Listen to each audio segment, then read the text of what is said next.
Good evening, Hampstead. Tonight is Tuesday, October 25th, 2022. I'd like to call to order the regular school board meeting. And tonight we have the privilege of having Jeff Dowd here as Melissa is out. So Jeff, would you mind taking the roll call?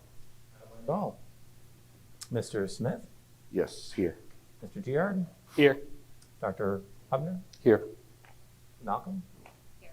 Isabel Green, Here. and see that the board table is Superintendent Bob Thompson.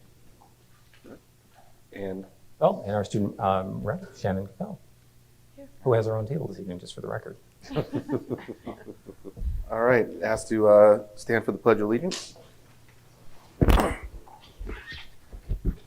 I pledge allegiance to the flag of the United States of America, To the republic for which it stands, one nation, under God, indivisible, with liberty and justice for all. Thank you, everyone. All right, so board members, you will see in your packets that we have 2 sets of meeting minutes that we're looking to review, or 4 sets, I apologize. We have the October 11th regular meeting, the October 11th non-public, and then we have the October 18th budget work session, and an October 18th non-public MEH hearing. Take a few minutes to review. Be looking for approval and or discussion.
I'll go ahead and make the motion to accept all 4 sets of meeting minutes, the public and non-public from October 11th, and the budget work session and the non-public on the 18th. Motion by Mr. Giard, I'll second that. second from Aaron. Any discussion? Yeah, I think on the regular meeting, October 11th meeting minutes, on the 3rd page, it mentions that the motion was carried. I think there's a date correction needed to be made. It says October 12th from the non-public. I think it was October 11th. Good point. So, I think with that, is that the only thing? That's the only thing I know. Yeah. I think with that slight correction, we can still carry the motion. Would you agree, Mr. Dowd? Absolutely, yeah. It's here too. Yep. So there's twice on the down at the bottom on the adjournment as well. Yep, and that might have been an oversight. I don't think it affects the validity of the motion Right. having been made. All right. So I think as long as those get corrected, if there's anything else, looking for all approved, you want to raise your hand? All right. All right, and the motion was made by Jason, Jared. second. Second by Aaron. Aaron, very well, thank you. All right. Do we have any public comments tonight, Mr. Dowd? We do. I believe we have one speaker this evening who's been identified, Mr. Elliott. Please come up and approach the podium. Just 1 second, Mr. Elliott. I'm going to get the timer going as we usually do, just to make sure. 1 second. All right. After you. My name is Mark Elliott, 15 Hastings Drive. I have students at the Hsd Middle School. I'm here to discuss policy EHAB. I urge the board to not accept this as written and add adjustments to it to hold the district staff accountable for compliance to our internet acceptable use policies and our overall student policies, teacher policies, board policies. Given the widespread non-compliance with our existing data governance plan, the fact that the school board doesn't include any accountability in this creates glaring issues that puts our students and our district at risk for possible exposure of student private information, possible downloads of software, viruses, and other things, given all the things that are going on in the school and the failure of the staff to comply with our existing policies and data governance plan. This policy is just short of, a policy that exists today that has zero accountability for staff to comply with what's going on in our schools and making sure we comply with state and federal laws, which we are continually violating here at Hempstead School District. So I think we need to look at how we revise it and make sure that it includes accountability and reporting to the board annually to make sure we're in compliance.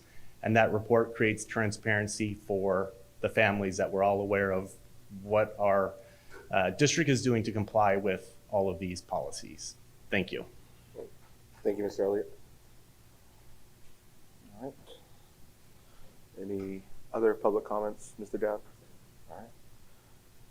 All right. With that, we're going to move into school highlights. So we're going to look for Dr. Cheney to come up and then turn it over to Shannon Cafell. Thank you. Just a couple of updates. Our enrollment is actually a little bit down from last month. We've lost a couple of students in some of our older grades, but we gained some new younger students. We have a couple new preschoolers joining us. So that's just a quick note about that enrollment update at the top of my report. Something exciting that's been going on at school is Global Maker Day. On Tuesday, October 18th, Mrs. Wise-Carver's 4th grade math venture students collaborated with Mr. Remelard's 8th grade RTI students here at the middle school. The 4th graders used the engineering design process with recyclable materials to create 3D models of an object to be found in their fictional facilities that they're also designing as they're learning about area and perimeter. The 4th grade makers created ladybugs, an anglerfish, hockey scoreboards complete with buzzer, a fan to move water, and a light up fire alarm. While Mr. Remelard's students had the opportunity to share their Punkin' Chunkin' Maker Challenge that they engaged in here. It was a wonderful opportunity. All of the students really enjoyed it, and Mrs. Wise-Carver is looking forward to more opportunities to collaborate with the students over here. They collaborated via Zoom for that one, but they're looking into opportunities where they might be able to collaborate in person. I mentioned last month that we were doing elections for our student council. We had many 4th graders who created posters and made speeches to their classes, and I'm pleased to congratulate the following students who will be part of our student council for the 22-23 year.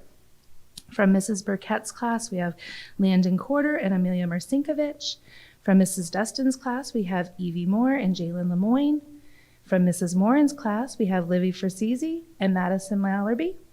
And Mrs. Rodriguez's class has Avery Marrow and Amelia Susi. So congratulations to all the students that put themselves out there and really worked to develop their leadership skills. We've been working on fire safety this month at the Central School, and students in preschool through grade 2 actually had an opportunity to meet with the fire department. They were at our school just about every day for 2 weeks to meet with the various classes. The firefighters dress up in their full gear so the children can see them, so that way they're not afraid should there ever be an emergency. They learn not to hide.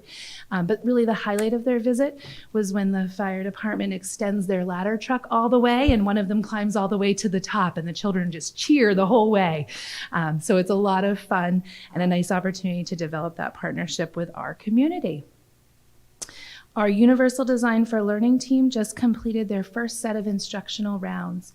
This is an opportunity for the Universal Design team for Learning team to look at each other's practice and give feedback and find ways that we can continue to develop our students into becoming expert learners. So through this process, the team creates a goal that they're going to work on throughout the 22-23 school year. It was a nice opportunity for professional development for our team. On Friday, October 28th, our students will be invited to wear their Halloween costumes to school. We're bringing back a beloved tradition of having a parade throughout the hallways where the kids get to see what everybody else is dressing up as. And we finish up with an all-school assembly in the gym where our 4th graders entertain us with a quick dance. There may be a surprise other dance happening as well. And then we head back to a day of learning. So that's a lot of fun and the kids really enjoy that. We also have started our book buddy programs again. We have our 3rd and 4th graders often partnered up with some of our preschool, kindergarten and 1st grade classrooms, and they read stories together. The benefit to this is that the older students have a chance to practice their reading fluency, build their confidence and their leadership skills, while our younger students have a chance to observe a peer model and hear fluent reading. It really builds motivation and excitement on both ends of the grouping. And then finally tonight I wanted to mention that tomorrow is National Pumpkin Day and Hannaford Supermarket has donated 111 pumpkins, one for each of our preschool and kindergarten students. So the highlight of my day today was taking the wagon and bringing it to preschool and kindergarten and getting to give them all their pumpkins. And they were so excited. And I now know how many pumpkins almost every kindergartner or 1st grader has in the town of Hempstead. They were very excited to add one more. So it was very wonderful. Any questions? Okay. Thank you. Thank you. Thank you. All right. Shannon. Oh man, I wish I had something as interesting as a costume parade or firefighters. You don't get pumpkins? No, I wish. I'm gonna have to talk to the, Dean over there or somebody. Yeah. We know people. This week at Pinkerton is Red Ribbon Week. Students will have the opportunity to take an oath during their lunches to be drug-free. Tomorrow, Wednesday, October 26th, is an early release day. This Friday through Sunday, the Glass Menagerie will be playing and performed by the Pinkerton Players. Friday, November 4th at 7 o'clock is the Chorus Cabaret Night. This is a performance with selected chorus members performing songs they've personally chosen and have been working on. Sunday, November 6th at 2 o'clock is the 20th anniversary of the Stockbridge Theater. I will be performing there. Well, not performing, but I'll be running all the behind the scenes, and it's a bunch of art programs performing and showing what the art program and theater program is all about at Pinkerton. And then I think the boys varsity soccer team has made the playoffs. I don't know the date of the quarterfinals yet, but to be determined. That's all I got. It's great. Thank you, Shannon. Any questions? Nope. Thank you. Good luck to the soccer team. Yeah. Sure. All right. I'm going to go on to the next bit. I'll get my glasses here. Next business is a donation for the acceptance for the school nurse department. Yeah, so I have for the board's consideration a donation of $1,500 in the form of an emergency medication known as Narcan. It's being donated by the Addiction Coalition Recovery Network of New Hampshire. The public and the board may recall at a previous meeting, we had a very brief discussion about Narcan being part of the emergency medications that are in the inventory of the nurse's office. This was an issue that was brought to the attention of the administration and our board chair going back probably about a month by two of our staff members, Jay Sheehan and Teresa Ferreira, who had some concerns relative to some recent news stories about fentanyl-laced candy. So I met with the nurses along with other district administrators, and they were fully in support of moving forward with the plan. We made an adjustment to our standing orders that would allow the dissemination of Narcan on school grounds. And looking at the funding, Narcan is pretty expensive. Each kit is about $150, and the nurses were requesting a minimum of 3 kits. So I reached out to the Addiction Coalition Recovery Network of New Hampshire. They are a nonprofit organization. They're actually in my hometown, and they were absolutely delighted to be able to partner with the school to provide Narcan. They do that with schools, area businesses, even individuals. So anyone that would want to consider having Narcan on hand, that would be a good resource for them to reach out to. So again, I have 10 kits, and each of those kits is $150. And since this donation is in excess of $500, it does need to come to the board for approval. All right. So, sure, have a little discussion, but looking for a motion to accept the approximate value of $1,500 from the Addiction Recovery Coalition of New Hampshire for the Narcan to the nurses per board policy KCD, public gifts and donations. So moved. Second? Second. Megan, second by Dr. Hubner. Yep. All right. Discussion? No, I'd like to say first thank you to Teresa and Jay to bring this to the board and the administration. Definitely this is an example of listening to the public and teachers and administration when there's something that just makes sense like this. I'd also say this just demonstrates that the importance of student safety, to be proactive like this. So definitely appreciate that it was brought up, and for Ms. Thompson to reach out to the Addiction Recovery Coalition in New Hampshire.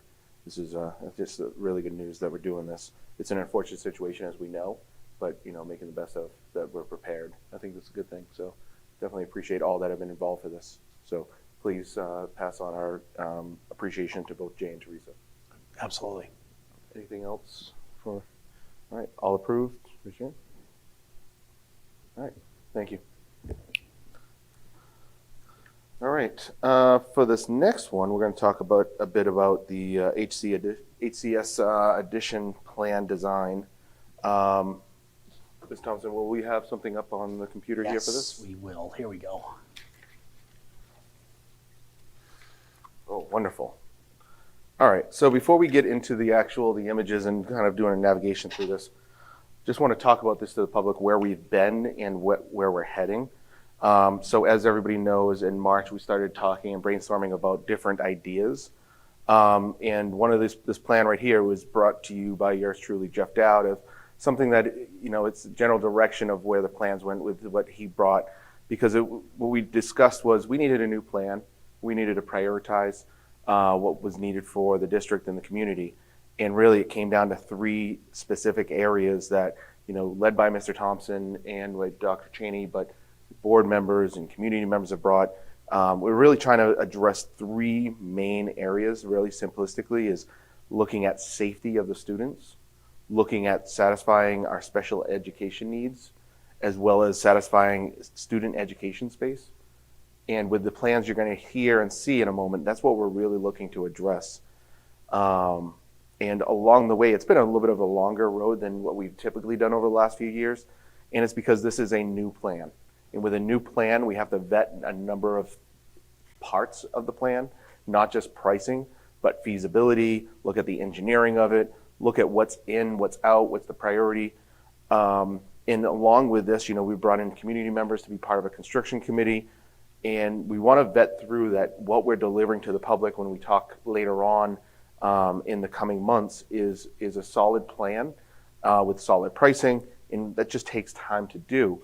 Some of us that can be impatient have had to understand that because we're used to in the last few years is just dust off the old plan and add new budget, add new cost. This is completely new from the ground up.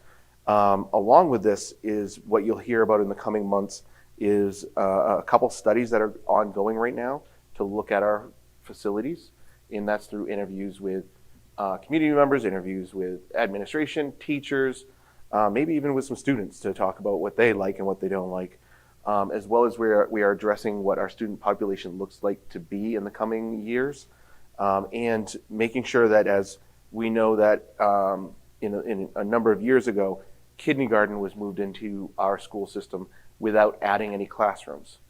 And at that time we had some trailers, we had some different ways, but now as we're getting more kindergartners, and we've actually had to turn away some kindergartners. So this here, in this plan addresses all of that to, again, create a safe space for our students, be able to, I'd say, right size how we're giving services to special education, and also provide for student education that is woefully, I'd say, right now we're running into issues by taking away library space and other spaces that we don't want to. And by focusing on these plans, what we feel is what the best plan coming to the public, this will satisfy and get us a bit above where we are at now, but also looking at the future that this serves what we foresee in the future for some time to come. Ms. Thompson, I don't know if you have anything in addition to that you'd like to speak to before we Yeah, talk about I think I just want to add a piece about the safety component of this project. So this summer, both Dr. Cheney and I received numerous calls from families that were new to the school, preschool, kindergarten, new enrollments, and that's normal. You have nervous parents, curious parents, they want information about the school, so they typically reach out. There was certainly a theme to this year's calls, and that theme was parents wanting to talk about the safety of the school. And I'm very proud to say that we just signed off on the school's emergency operations plan. It is incredibly comprehensive. They are constantly improving the safety of the school, anything that they can do. They experience several drills. They have an active safety committee. We have an active district safety committee. The one thing that we can't reconcile is the configuration of the main office. There are some safety concerns that we need to address. And this is not just our opinion, it's the opinion of the Department of Homeland Security, who in March did an assessment of the building, of both buildings. And it's the only fix is an addition. And I think that what we are proposing really goes a long way to improve the safety and security by creating a main office at entry level when it comes to controlled access, when it comes to visibility by people in the office. What we need to achieve with school safety is achieved through the project that we are putting forward. There are other benefits, but I really feel like, in speaking to those parents that both Dr. Cheney and I talked to this summer, this is the final piece to that. No, thank you for that. And just kind of giving, this is where what we'll show tonight is looking at the elevation plan, going a little bit more into detail of what's there. In the coming weeks, it's going to be, I'd say, a lot of information coming to the building committee. So for board members, we met tonight, had a really good discussion about some of the things that we saw, tentatively saying like, oh, let's look at this. And, we're potentially going to look at in the coming weeks when we get cost and a little bit more of the floor plans, a little bit more of the detail about areas that we could possibly take, either reduce the price or change some of the things. So what you're seeing tonight, I'd say it's probably 95% there as far as what we expect at the end of the day. It's definitely not the finished product yet. We're going to be poking holes at things, and literally and figuratively. We're going to see about, maybe changing some windows, maybe add a window, and just talk about some additional options that could be there. And of course, it does, depend on pricing. So we're due to get pricing on the third week of November. The plans that we're going to go over tonight were just handed over to the contractor so that they can get that, detailed pricing. So while we're not going to talk pricing tonight, this is more about saying, what do we say we needed? Those three things: safety, special education space, and student learning space. And then how does this satisfy for that? And then with the building committee, we're going to meet again in a couple weeks. We're going to talk about what does that communication plan look like? What's the best way to approach? We have a diverse number of members on that board who range from parents to grandparents that have in space, senior citizens in the area, administration. We've got a couple of board members on there. So we're going to go over that communication plan and kind of talk about what's the next few months look like for us to be a little bit more strategic and saying how do we get to the community and build the trust before and during giving the pricing and other information. So before we jump into the floor plan at all, any questions from board members? Jay, I know you were there as well. Anything we missed? Anything to add? No, I think you guys covered it all. Again, just to reiterate, this has been something that we're working on behind the scenes, weekly, monthly, having meetings on. We're taking a lot of steps and getting a lot of community involvement and input from different stakeholders to make sure that we're coming up with the best plan and we're setting the right process in place. So, you might not hear something from us for a few weeks, you might not hear something from us for a month, but there are a lot of things going on behind the scenes, like the building committee, that we're addressing everything that we need to. Thank you, Jay. All right, so without further ado, I don't know, Mr. Thompson, do you want to do the tour for everybody? Yeah, certainly. So, we have a few sketches to show as well as the elevations. So we'll start here. What you're looking at essentially is a bump out. This new addition would be essentially where people now enter into the main office. What you have here on the first floor is a main office suite. It would have a reception area. It would have 3 office areas, one for the principal, one for the assistant principal, and another one that could be multi-use, including being a meeting space. Off of the main office on this first floor, you also have the nurse's office. The nurse's office would have a restroom. We would have enough space to have 3 cots for students that needed medical attention, which is the appropriate number of cots for the size of our student population. Also in the main office, we have a single-use bathroom. Now you'll notice this structure on the front. This is Hsd Central School with this neat mascot on the front. This essentially is a stairwell. The stairwell is from the second floor down to the exterior of the building. This is required by code as a secondary egress for the library space, which is on the second floor. So the second floor library space is a space that's approximately 2,100 square feet. That would more than double the space. Yep, we can look at this second photo. Thank you, Nicole. Oh, can we go back? That's okay. A little glimpse of the next thing we're going to talk about. So if you look at this graphic here, you get a better sense of what this would look like on the second floor. So we have a library space with 2,100 square feet. Right now our library space is approximately 900 square feet, so we more than double that space. This also has an office for our librarian and her assistant, as well as another multi-use space that we would anticipate probably being used for storage.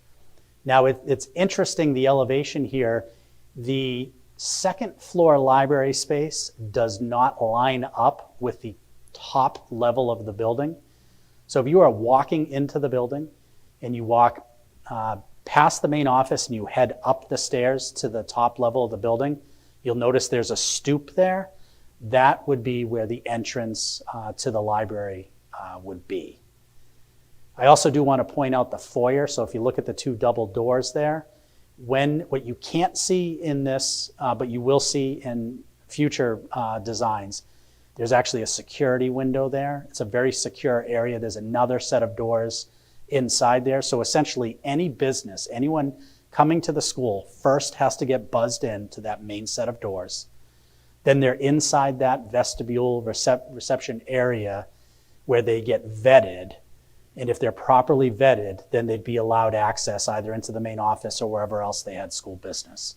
So again, this provides that visibility and that vetting without letting anyone into the actual main part of the building. David, do you have any other comment about this before we? No, I think that, this is the part about security. This provides a secure access that we don't have today. And this also allows for better traveling for students in the future that we don't have today. It allows children to go to the gymnasium without having to be escorted, or to the bathroom without being escorted. There's a lot of efficiencies gained in our school student schedule by having this. Yeah, and these are not final designs. We are having conversations. We had a conversation today about the windows in the library, and perhaps we could look at a different design that would give more floor space to the library media specialist. So these are things that we're in the process of getting pricing. Once we have pricing, that will drive the conversation about things we may want to make adjustments to, and the library windows is something we're certainly going to take a look at. Right. Yeah, I think that's important. That's what the conversations we'll have over the next month is, and probably right into December. Like if you look at those windows what we're talking about, that bottom area of the library windows, those are things we're talking about bringing that up so it's actually brick or something instead. Those are discussions we'll start having with the building committee, with our PMO, our construction committee, and the architects of changing that. While it looks beautiful, everybody thinks it looks really good. We want to talk about cost, longevity of cost, right? Less windows is less maintenance. So there's things here that we will take away and modify as we go into this. Well, plus if you have something else there, you could put more shelving or something Yep. there. Yeah, and I want to applaud even the librarian who's brought that up as like, it'd be really sad to put tables there, right? Because the windows, you want to keep that open. Most people at their home, they don't put a chair right up against the window. So also looking at what this would be for the space being used. So the librarians, that's why I say a lot of people are giving inputs that will help us modify this as an end product. So, Excellent. a lot of good feedback. Yeah, Nicole, if we could move to the addition on the back. So again, what you just saw, when we talk about our priorities, we're talking about student safety, and we're talking about instructional space in the form of a library media center. When we look at the back of the building, you'll see we have 4 additional classrooms that are coming off of the newly renovated 60s wing. These classrooms meet the minimum standards of 900 square feet. And again, and we're going to talk a little bit about our enrollment projections as a future agenda item.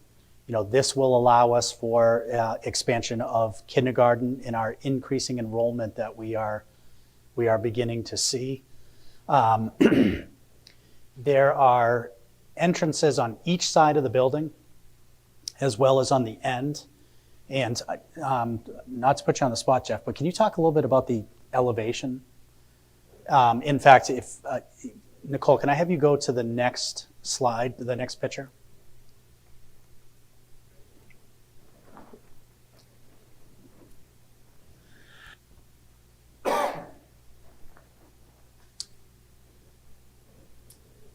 There should be a document that has the elevations.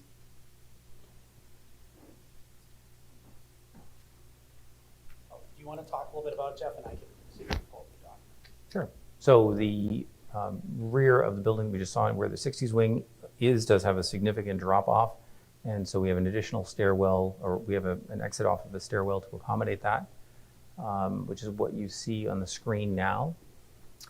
You see it's a little bit of a tiered exit in the back. There'll be ramps to where the current entrances for the rear of the 60s wing. Those entrances will just go into the new addition.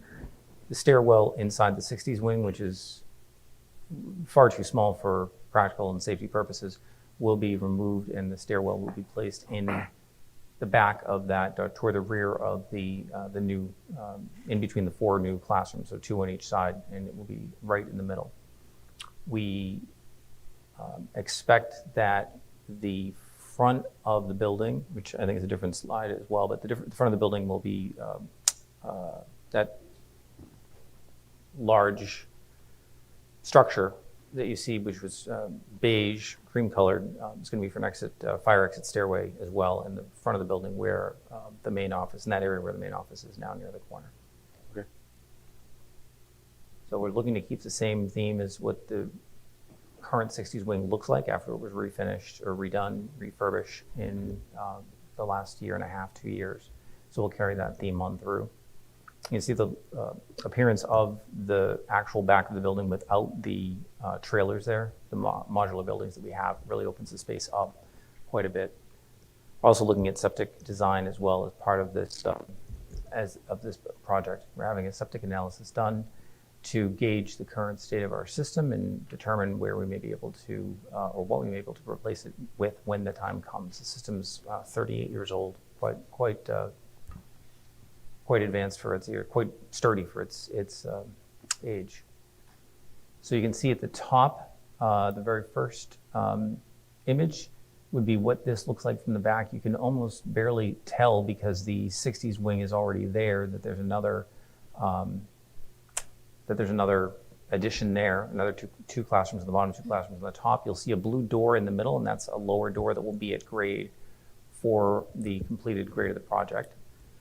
The middle image, you can see to the left the blue of the new classrooms, and you can see on the right the glass structure is the library media center, and the cream colored structure is has something of an architectural piece, but really it's to hide an interior secondary fire escape staircase. And then on the bottom image, you can see, or the lower 2 images, you can see what this is going to look like. It's not going to change as dramatically from the front. You can see on the left the addition of the library media center and the stairwell. And the lower picture is a west elevation from the side of the property where Dr. Hart's office is, the drop-off loop. And you'll see that there are the 2 extra classrooms facing west to the far right on that lower picture of west elevation. So it really will mix in seamlessly to the existing 60s wing and will hopefully blend very well with the existing 80s wing structure on the front where the main office entrance currently is.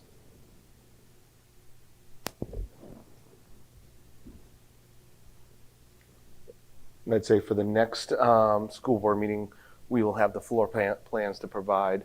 And we're also talking about demonstrating the 3D view if we are able to do that, just based on technology, whatnot. So that way there's going to be a lot more information the next time we meet. And then the following few weeks after, again, we'll have detailed pricing. And that detailed pricing would be what, let's say the highest case, and then we're going to look at reducing or taking out, depending on what that price is that's going to come in. We'll also work with the building committee and with PMO and the construction team about where there's risk, where we can take out some of that risk, because usually there's some dollars in there that we can absorb. But those are all discussions that'll happen in the coming, I'd say, 6 weeks, really. So a lot more to come. And board members will come to the next board meeting also with like a communication plan of what we're expecting. We had a few members, we were talking tonight, had some really good input. Actually got it right here. And we're going to refine that and start to execute on that communication plan in November and all the way through to the vote. So there's a lot to do, probably more than what we would, quote unquote, we would want or we're used to, because again, old plans were just kind of dusting it off. But with the new plans, we want to make sure we get this right and get the real good, concise communication. So that's why, we're really focusing on those 3 areas that Mr. Thompson's been talking about since March. Again, safety, special ed, student education. That simple. Very well. And David, speaking of communication, you can see behind you the Central School Edition Project Information website. We've put out the documentation, the drawings, and the conceptual renderings that we have to date. So you can see what we just spoke about. The Library Media Center, proposed main entrance, main admin office area. That view is from the east side of the parking lot. And you'll see, again, that 60s wing addition with the 4 classrooms from what would be the car drop-off loop now. So if the public would like to go out there, the site is out there. We will be populating it with information as we get it. And We may not have it linked quite yet, but it should be linked by tomorrow from our main site. That's great. Thank It'll you. be a great resource for the public to be able to see what we're doing, what we're developing, and what's being proposed. So I'm going to just assume we haven't really talked about this too much in detail. The website will get updated as we see it, but it'll also start getting updated with any type of meetings that we plan on having, any kind of walkthroughs, or any ways we're going to get this out to the public, and just really pushing all the information there and then driving out from that point. Exactly. We had a very robust communication page in the past, and I think it's a very effective way to be able to keep everything in one place. All right. So that's a lot of information. I know board members, questions to us that, We're going to be getting rid of the portables. Do we use them for storage now? We do. Will we then have storage space? We're evaluating where those functions can go. We have a few internal options, a few options inside the building that we're looking at from some of the space that we'd be able to repurpose. But I don't think that it's going to be possible to capture that amount of space. There's a lot of space there. It's not all filled. It's not all used. Our facilities director, Mr. Mackey, has done a phenomenal job helping to weed out, trim down some of the stuff that we just are not going to use. And so we've been going through a process over the past several years of trying to get rid of whatever we aren't and have not used or is not usable to reduce the burden of storage. The other question I had was do you know how the federal interest rates hikes have affected bond rates in comparison to what they were six months ago, or possibly what they will look like when we try to go to bond with this? Yes, I don't have exact numbers. New Hampshire Municipal Bond Bank is typically very conservative in what they are sharing. What they're thinking would be our interest rates potentially for the date of offering would be on a 10-year, 5%, 20-year, 5.5%. And there are various other iterations of those rates depending on the length of the debt. However, the impact of that on us is that we will be having a substantial, even though the project cost would be less, it will be a substantial hit on the total cost of the project compared to the ridiculously low interest rates we had been previously looking at on previous projects. What was last year's bond interest rate? Oh, it was very low single digits. Like 3 or 3.5? I can get the final, hold on. It was 1.5. 1.5, no more than 1.5%. So I think that's where, when we get the final pricing and we get into, having to get this for the warrant that's in January, so there's a lot to do. We're going to have to discuss what is the best, approach for how many years we want. We initially back, March, April, May, we talked about having a 5-year, right? And trying to keep within, let's say almost like that $1.5 million time, whatever that, we had rough calculations, but we were thinking a 5-year bond at that time. So we'll have to figure out, once we know more about the bond rates, which I'm sure Mr. Dowd is getting very active on a 5, 10, 15, 20-year bond. But, we want to try to keep, that discussion at that time was how do we keep the rate as low as possible, but also the amount of years of our debt as low as possible. So it's a balancing act. It is, and so the January offering, January 2022 was 1.41% for 10 years and 2.09%. That was the effective rate for 20 years. And I believe that they're anticipating higher rates as we're going along. So you're seeing a steady increase in the rates. Very gradual, but it's there and does impact our ability to offer as much value in the project, but it's a project that needs to be done. So, Right. Thank you. There's nothing to vote on. It's more just information. But anything that we either missed or you want to add to that, Mr. Thompson? No, I think that's sufficient. All right. Thank you. All right. So next, this is the first this is our 2023-2024 Hampstead School District Department budget presentation that we've had to the public this year to go into a bit more detail. There's a number of activities that have happened to date. We had our first working session last week. And this is all getting in preparation for deliberative sessions starting in January and then the voting in March for the budget. So definitely want to say thank you to board members, administration, teachers, and others that have been working on this for a few months now. But turn it over to Mr. Thompson to give a presentation of the budget.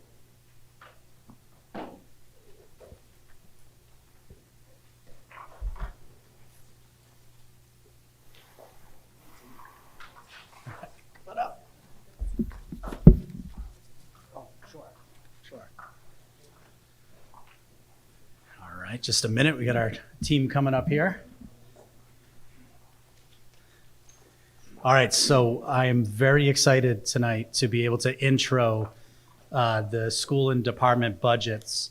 The work that this team has done to get to this point is just, it's just amazing, really.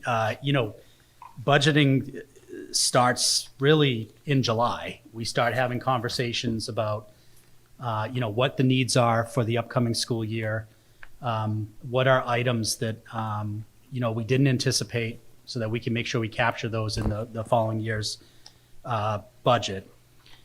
And the approach that we've taken both last year and this year to budgeting is based upon this concept of zero-based budgeting, which is you build the budget from zero. You start with nothing, you identify the very specific needs, and that drives what that budget number is. Now that's in contrast to budgeting where you take last year's number, you roll it over, and you add a percentage for or an adjustment for inflation. So the work that the team behind me does is just monumental in terms of identifying every need that they anticipate having, identifying the price. So there's a lot of data that is gathered in the development of this budget. Now there are unanticipated costs. We find those in student services. We also find those in maintenance. So when we have a budget line, plumbing is a good example. We don't know how many pipes are going to burst or drains are going to be clogged. So we will typically look back and do a 2-year average of actuals. So there's methodology to every budget line and every number. And I would encourage you, when asking questions, to ask those questions. How did you arrive at that number? And I would also just say to our public that all of this information will be put on our website. We will send communication to parents so that they can access this, so that they can understand where every dollar of their taxpayer money goes. So I do want to be clear that tonight is about the school and department budgets. This is not the entire operating budget. We are still working on our staffing number, which represents a very large portion of the overall operating budget. But that we are presently working on that piece of the budget. What you're seeing right now are all of the requests made by both our directors and by our building principals. And so each of them tonight, oh, got to turn it on. That makes sense.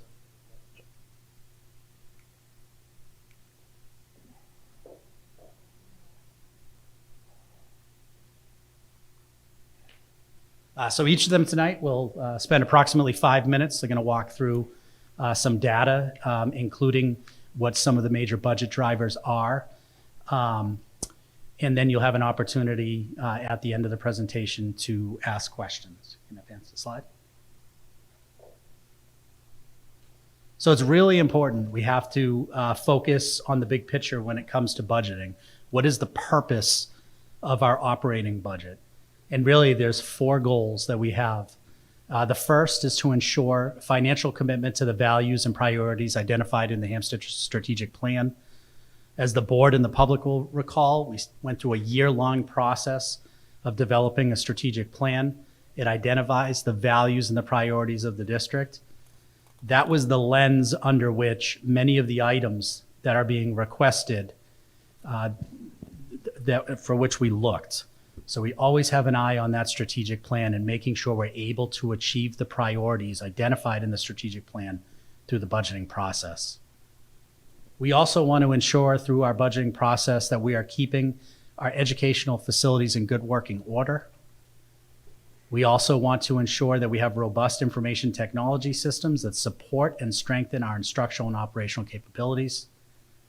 And lastly, it is always a goal of this team to be good financial stewards of the Hampstead taxpayers. We recognize that education is an important investment for this community, and we take the job of identifying our financial expenditures, we take that very serious. So at this time, I'm going to hand this over to our first presenter, which is Dr. Tara Lynn Cheney, who is going to walk us through the central school budget.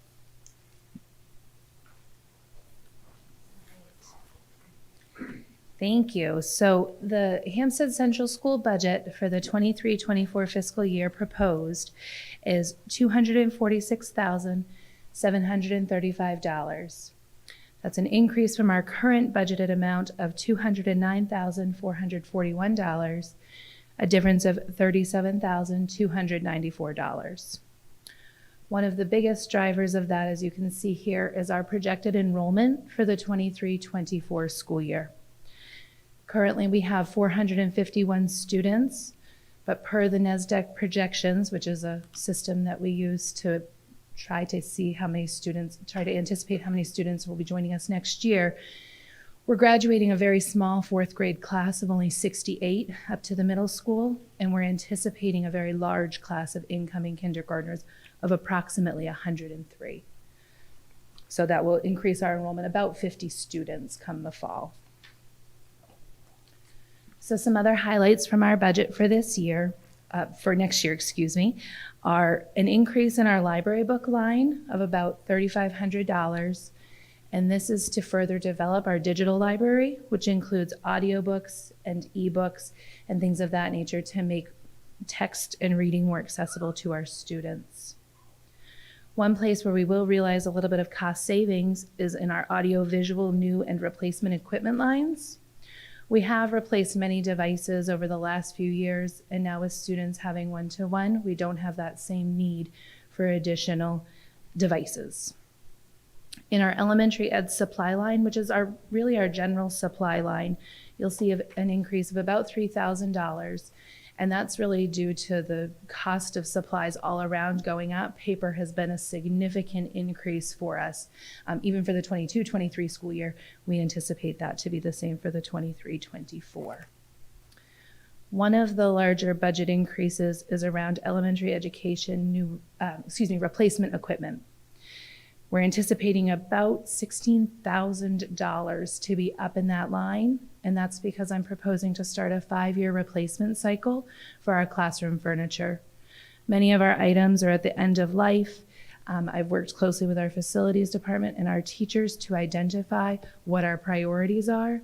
At the end of those 5 years, I won't have replaced every piece of furniture in our building, but we've identified some things that are on that replacement cycle, for example. We'll also be in year 2 of 5 for replacing our cafeteria tables. I started that this year. Our elementary ed new equipment line is up about $6,000, and this is for additional furniture to support flexible seating and the needs of students. You've heard from our Universal Design for Learning team a few times, and we're really committed to that movement of every student is different and has unique needs. So this will help us get some furniture to support the needs of our students. 2 places where we're down in our budget are around testing scoring and testing supplies. As things have evolved, we don't need those items anymore. So we're in good shape and we'll be in line with the 23-24 requirements. And finally, a line that's up $4,500 because it's been zero funded for the last few years is I'm proposing approximately $10 per child, K through 4, so that way we can support them taking at least one field trip or experiential learning opportunity next year. Now, Mrs. Erin Milbury with the HMS budget. Just a question.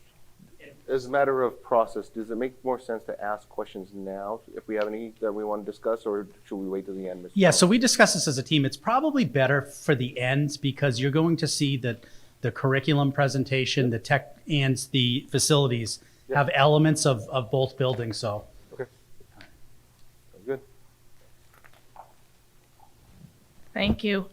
2 quick things off script I just want to say, even though maybe people wouldn't notice, but I feel like I need to say it. I wouldn't normally dress down on a Tuesday, but it is Spirit Week, and I am Mrs. Joseph's twin today for Twin Day. So I thought this was Mrs. Joseph standing at the podium. You had to remind me, so I'm glad. So thank you. We're dressed alike. Where's And your glasses? also, Where's your glasses, though? right? Should have dyed my hair blonde too. Just a really quick shout out to our soccer teams and congratulations to the girls who won an exciting game in overtime. Congratulations to Mo Smith for the winning goal and also the boys who lost an exciting game in overtime. And just congratulations to both teams. And field hockey is home tomorrow. Okay, budget. So our budget is a proposed of $193,299.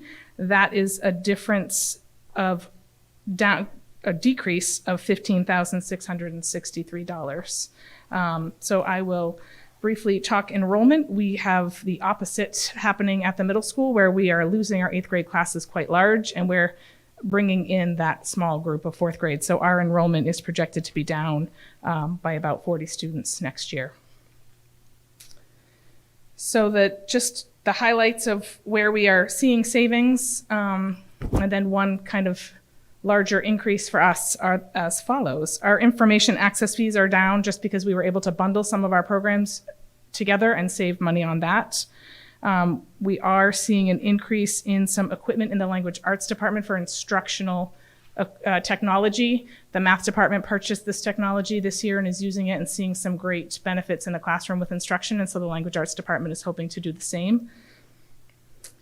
We are down in our office new equipment line. There was originally some planning for new cafeteria tables, a replacement, and we're really finding that we're good with our cafeteria tables and don't need to continue that line at this point.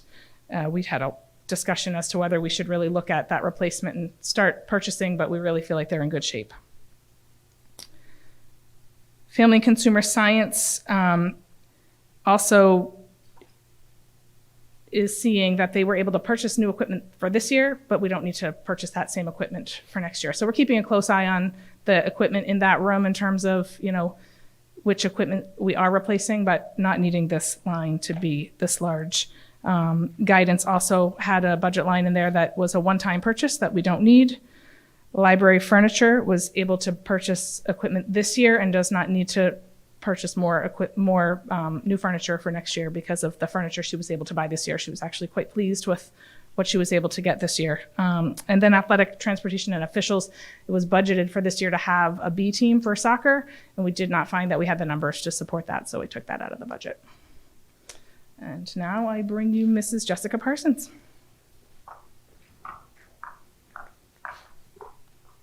Good evening, everyone. How are you? Okay. So I wanted to start with the proposed student services budget, which is $4,701,986. Currently, our budget is at $4,292,766 with a difference of $409,220. I think it's important to note here, and I'm going to go through it in a little bit more detail, but as Bob stated in student services, oftentimes unanticipated costs pop up throughout the year. And I think it's important to note that of this $409,220, this year, we have already encumbered unanticipated costs from the previous year of $369,774. So really, this number, if unanticipated costs from last year were anticipated, our increase would only be approximately $40,000. So I just think it's important to note that, and I'll walk you through some of the details in the next slide. So other professional services, also known as contracted services, are services that we have to contract outside of our district, such as vision services, hearing services, an audiologist, reading services, any services that we don't currently have in the district that are required per the IEP. And so this is really where unanticipated costs from last year are sort of carrying over into this year's budget. And so you can notice that we've had an increase of $289,298. Essentially $277,000 of that we are incurring this year. And we've already been working with Jeff. Like Bob said, our budget starts very early on. And so we've been working to look for where we've had some cost savings that were unanticipated to move some money to support these unanticipated costs from last year. One of the other areas that was unanticipated for last year was a $40,000 in tuition to other LEAs. That's just tuition that we provide to another district to support students. Where you'll see a cost savings is we'll have decreased enrollment in some of the programs at Pinkerton next year. So we just didn't have IEPs that would require a certain level of programming. And so that decreased our cost because it doesn't cost as much money for certain programming. So we're saving some money there. Another area where you'll see a significant increase is tuition to private and other schools. Again, this is our out-of-district placements where we have to where we're obligated to provide certain supports and services and programming to students that we may not be able to do in this district. And so there were some unanticipated costs from last year carried over. But in addition to that, we've had some increased student needs even as of the last couple of weeks that we've had to sort of support. And so those have been added to next year's budgeting process. Another area of cost savings is our residential. We had decreased student needs in that area, and so you can see there's a cost savings of $142,712 there. The next area is just new equipment. We were able to purchase equipment this year and will not need that equipment moving forward. So we have a cost savings of about $4,000. And then the last item that I think is important to note is our special ed transportation. Adjustment for, again, unanticipated costs when you do have a student who requires or students who require a placement that is not within our district. We also have to increase the costs in the area of transportation. Additionally, it's been much more challenging since post-COVID to procure transportation. And so the rates are much higher than previously incurred by districts. And so you're seeing a much higher rate from transportation companies. And we've had to use other companies outside of where our contracted services are just because they have difficulty staffing their drivers and their monitors. And so we've had to seek alternative options. And that is much more costly than what we have with our contracted rate with Durham. Thank you. I'd now like to introduce Mr. Dion for his technology budget.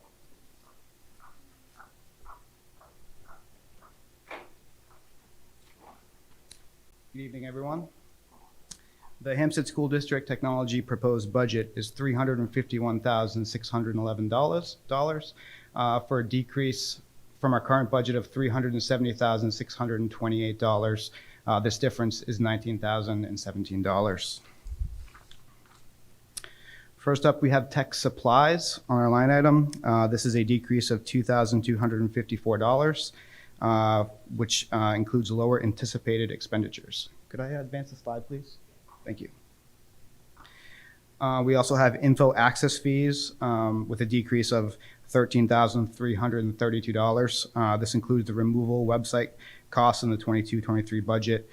We are adding security software to our environment and also adding a student content filter for all of Central School's one-to-one devices.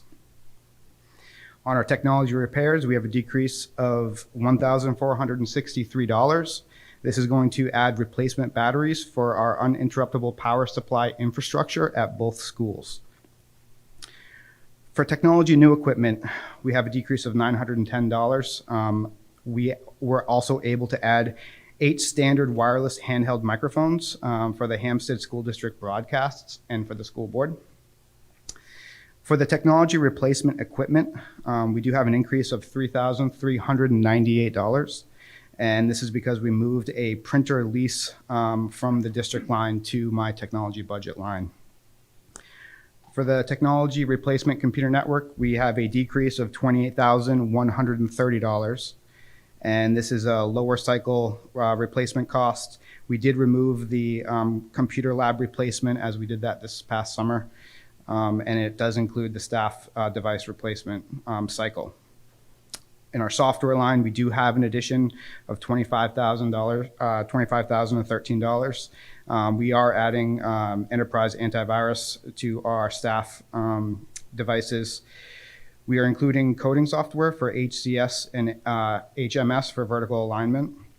And this also includes a transfer of our time clock software from our district line to the technology line. I would like to introduce Mr. Mackey, the Director of Facilities. Thank you.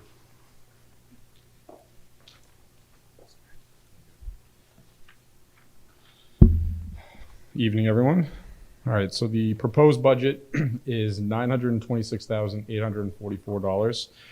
That is up from the current budget of $916,574, an increase of just over $7,200.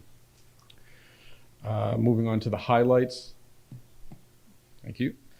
Other professional services, we are down just under $45,000. A lot of that was for construction and project management services for the renovation. Next line would be rubbish removal, that we're in a second-year contract, and that's just trend. That's just the increase that they have built into our the second out of our 3-year contract. Contracted service repairs, that line is up. We had a lot of unforeseen fixes that needed to happen, so that's based on a 3-year average. Next would be plumbing, HVAC, and electric. We're down just about $1,000. Custodial supplies, we're down just about $9,000.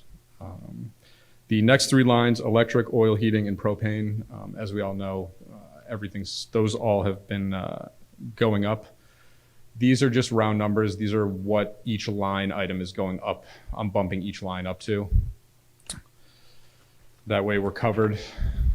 Next would be information access fees. We no longer need some facilities software, so we're saving about $2,000 there. Replace equipment, we have a lesser need, so we're about $5,500 there. Fuel for the vehicles, again, trend, gas prices have gone up, so I've upped that line a little bit of $2,200. Grounds equipment, we bought some attachments for the Bobcat tractor last year. We don't need anything this year. Sites, you will see, is going up just about $100,000. We have a big project ahead of us with our underground storage tank. We're going to be removing and replacing that. And then with that being said, my repair and maintenance line is under $96,000 because needs have shifted. So I'll be doing a little bit less inside to focus more on the larger project that needs to happen outside. So up next is Mrs. Tomaselli with curriculum. Good evening, everyone. The curriculum budget this year is going to be proposed on behalf of the whole district. So this would encompass pre-K through 8, sorry. And then I'll get to talking about Pinkerton in just a minute. So I'm proposing a $62,000, $160 budget. We currently have an allocation of $4,500. That's a $57,000 increase.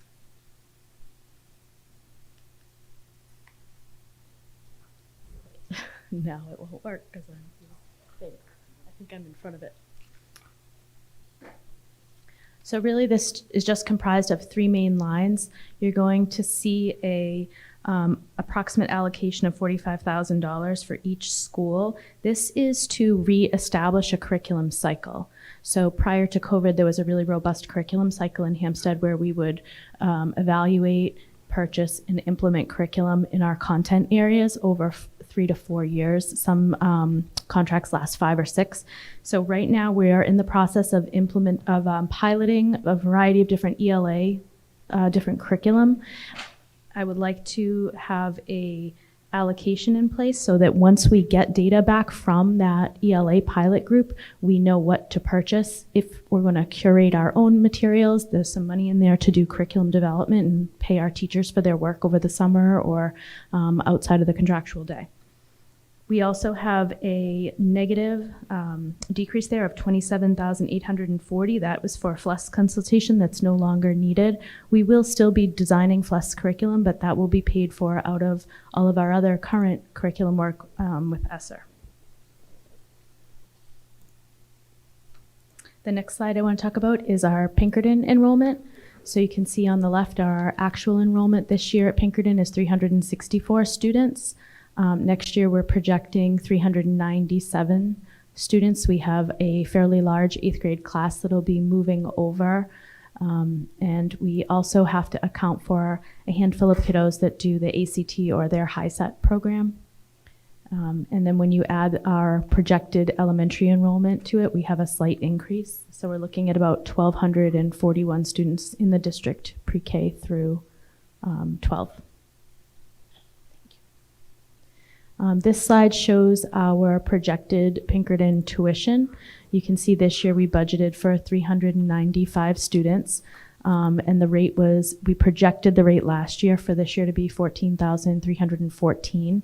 The actual tuition rate came in under, which is always nice, and we had projected over, so that is a nice little buffer. I'd much rather over project than be under, particularly when we're talking about paying tuition per child. For 23-24, we are estimating 397 students attend, and the cost is approximate right now is $14,950. So we'll be budgeting 5.963 and change for that tuition. That, just so everyone knows, is a 5.5% increase is what we project. Sometimes it comes in a little bit less than that. It's also important to note, and I put a little subset here, that that does not reflect additional HiSET or special education costs. So that's just the flat tuition. And we will now take questions if you have them.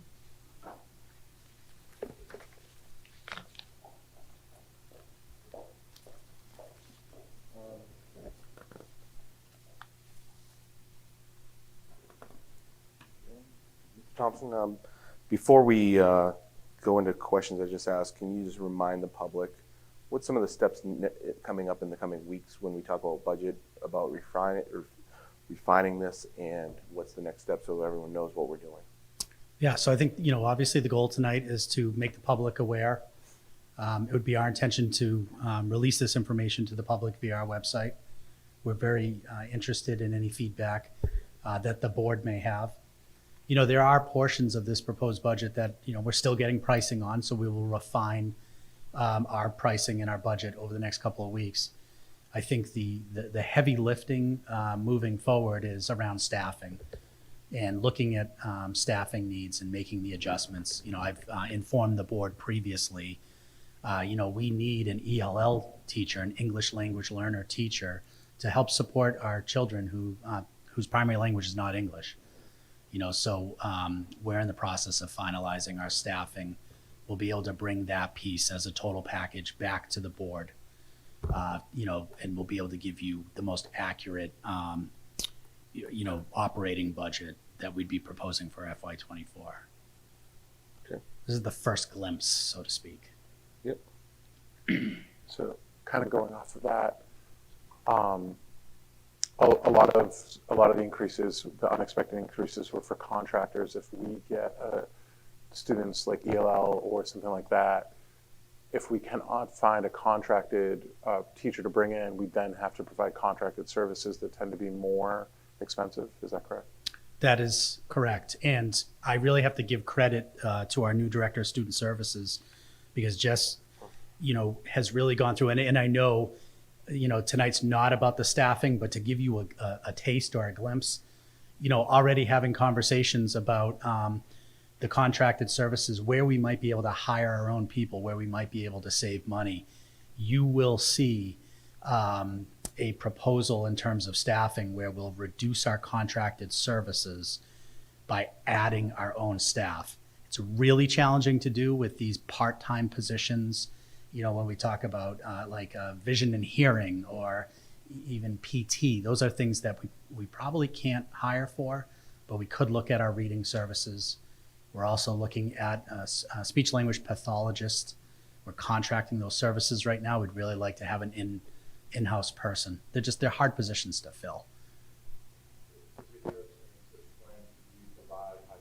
Services that you then attract more people into the district.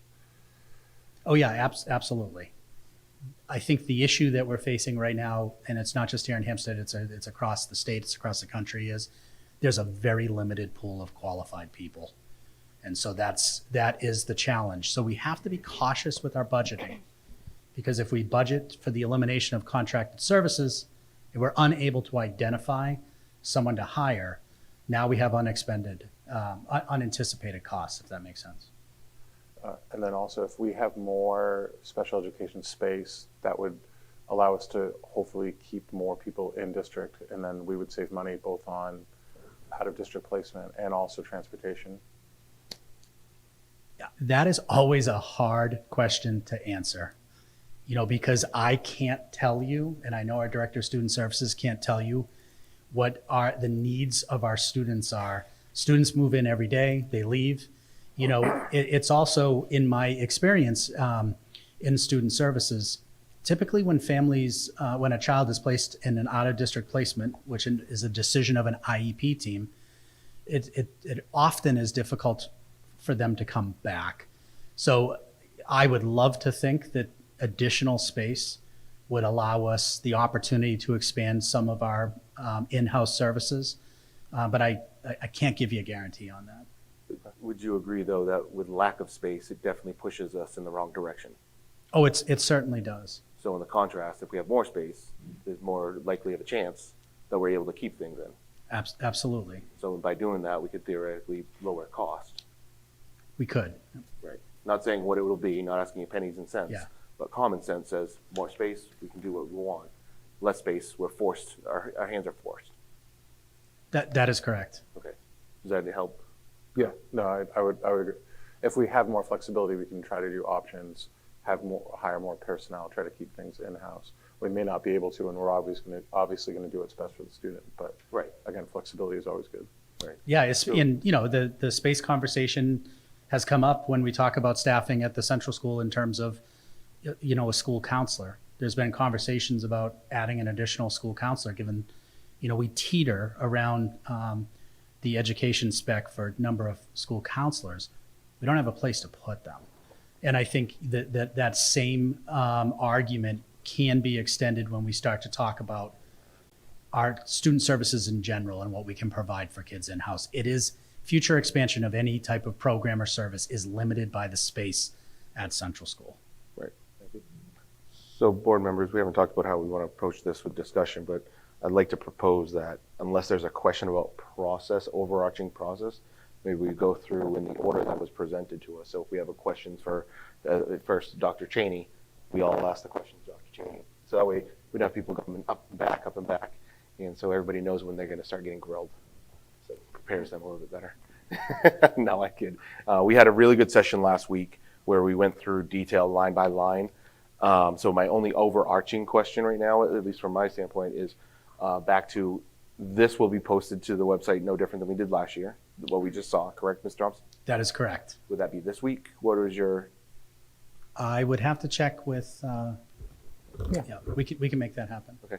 And also what we reviewed last week, that's the line by line, will that be posted as well?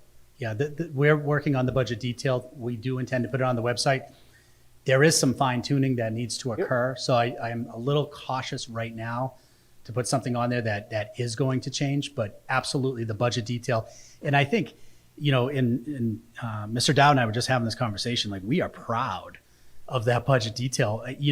For the school nurse to be to identify the number of bottles of rubbing alcohol that she intends to buy at the cost. When you see the level of this detail, you have an exact idea of how the school is spending literally every nickel of their tax money. So it is our intention to get the budget detail on there. We're just trying to work out some of the items that are still question marks. But any of those items are going to change. This could change as well, but we're still going to post this. So I challenge to say, yes, everything's going to change. That's not what we're going to vote for. That's just transparency, exposing what we're doing, and making it so it's out there so people can ask questions. Absolutely, and I think the public has an awareness that this is a proposal by the administration. Ultimately, what goes on the warrant article is the school board's budget, and there's a lot that happens from this first public presentation to the final determination by the board of that proposed operating budget. So, yep. All right, bring on the questions. So I actually lied. I have another process question. I think that from last week, we talked the details. We had a lot of details, right? We all sat with the individual administration members. if we're changing things, I think that'd be good to know when we get to the next time that we look at the detail, what changed from last time to this time? What did we take out? What did we reduce, or what did we increase? You know, so I think that'd be good information as we go through the detail again. Yeah, absolutely. And I think you heard some of it tonight that, you know, we are estimating, this is what we anticipate spending. Right. And that's a really difficult process to engage in, to know exactly what you need 1 year before you actually have those funds. And so I do think that it is important that we continually update the board and the public about those expenditures so they know when there's any type of deviation from what we communicate to the community that we need. Yep. All right. Any overarching process questions for Mr. Thompson right now? All right. To the first one, Dr. Cheney. Maybe nobody has any questions. Maybe, but let's see. Let's see. I got you if you do. All right. Board members, any questions for Dr. Cheney right now? I have one. Megan. So do we know for the kindergarten, the current number of students, do we know how many are full-time versus half-day? Yes. And it's going to take a few minutes to do a few minutes of math Oh, in my sure. head. So I have 3 full-time classes of 18 students each. I'm at capacity in my full-day program. So 36 plus 18, what's that, 54? Yeah. Nailed it. For a reading specialist, that's pretty good. So we have 54 students currently in our full-day kindergarten, and then we have classes of 16 in our half-day program. Okay. 86. Yep, close enough. Yes. So then when we on look it. at the increase for next year, are we looking at full-time versus half-day? It becomes a space issue, to be transparent. So essentially, just to speak to my enrollment for just a minute, so this year we have about 85 to 87 kindergartners. I am anticipating that we'll add 10 more back next year because we had 10 families leave to go to private kindergartens because we couldn't offer a full day spot for them. On top of that, it has been pretty historical that we've gotten between 5 to 10 students in any given year, even when we can satisfy the need. So I am anticipating an increase from our kindergarten this year to our first grade next year. So I just wanted to mention that piece to you. And then with 103 kindergartners coming and no more classrooms on the first floor, we're going to have to consider various scenarios such as balancing that half-time and full-time. But with more students and the same amount of space, it would be challenging to offer more full-day spots. Thank you. Does that make sense? Yeah. Okay. Any questions? I know I got some, but. So with the jump from, I think you said 63 to 90, are we going to need an additional first grade classroom possibly because of that? It's a good question. So this year I do have 5 first grades because by enrollment's 93 first graders this year. Yep. And our policy is capped at, I believe it's 20 at first grade. And so I will continue to need those 5 first grades next year, which is what puts me in a bind with another kindergarten class. Okay, thank you. Yeah. All right. And this might be a joint question for you and Mr. Thompson as Sure. we've talked about, you know, this impending growth at HCS where we're going about 50 more students than we are this year. Is part of what you're preparing in addition to what we've seen is any type of alternative plans for students and where they may need to be next year and what we may need to do, meaning off-site for pre-K, send some kids up here to middle school. Is there any of that going to be part of what you're going to be bringing additionally? Yeah, I'd give you the honest answer that there's not a lot of great options. Understood. That's the thing that kind of keeps us up at night. I think what we're really leaning into is in the next couple of weeks, we'll have the facility study from the New Hampshire School Administrators Association that it was done on both buildings. In meeting with them, I've asked them this very question of look at our enrollment next year for kindergarten. We need options because within the existing space, we're running out of space. And the 1940s classrooms are a good example. Like they have been used for some of those smaller classes. Like we can put 17 kids in those 1940s classrooms because they're small, but we can do that. We don't have those small classes anymore, so that becomes less of an option. So we'll wait for the results of that study and then be able to come back to the board and say this would be a tentative plan and seek input from the board before moving forward with a decision about space utilization. Okay. And I know we're challenged. I know we talked about it quite a bit. I'm just looking at that, look at our kindergartners, 103 kindergartners coming in next year, which is about 15 to 17 more. I'm sure some of those are going to be going away to other places like they did this year. But, 103 kindergartners, if the addition was to pass that we're going to go forward with, that school won't be ready for them for 2 years. So we're going to have this problem for at least 2 years from this point forward. You know what I mean? So we're not looking until 2025 until we actually have the space if we were to pass. So this alternative plan is now in our laps. So, definitely have to look at what that budget looks like to, support that. Absolutely. This is either a temporary plan because we have an addition on the way, or it becomes more of a permanent plan. And, the potential solutions that none of them are great. Okay.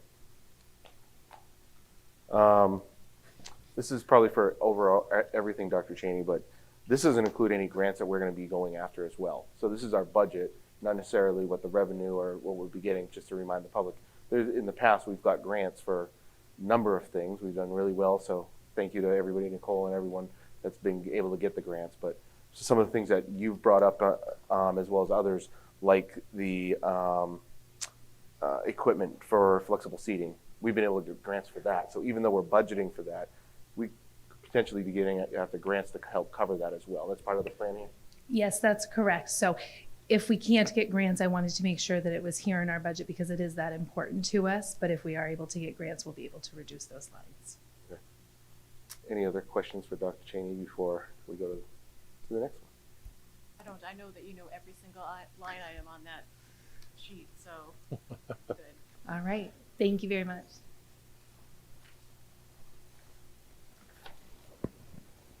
All right. Hi, Aaron. Hello. Any questions for Aaron on the HMS that we didn't ask last week? I have a small comment. Wondering if we should pull forward the dollars for the additional soccer team in the event that next year we have the volume at tryouts.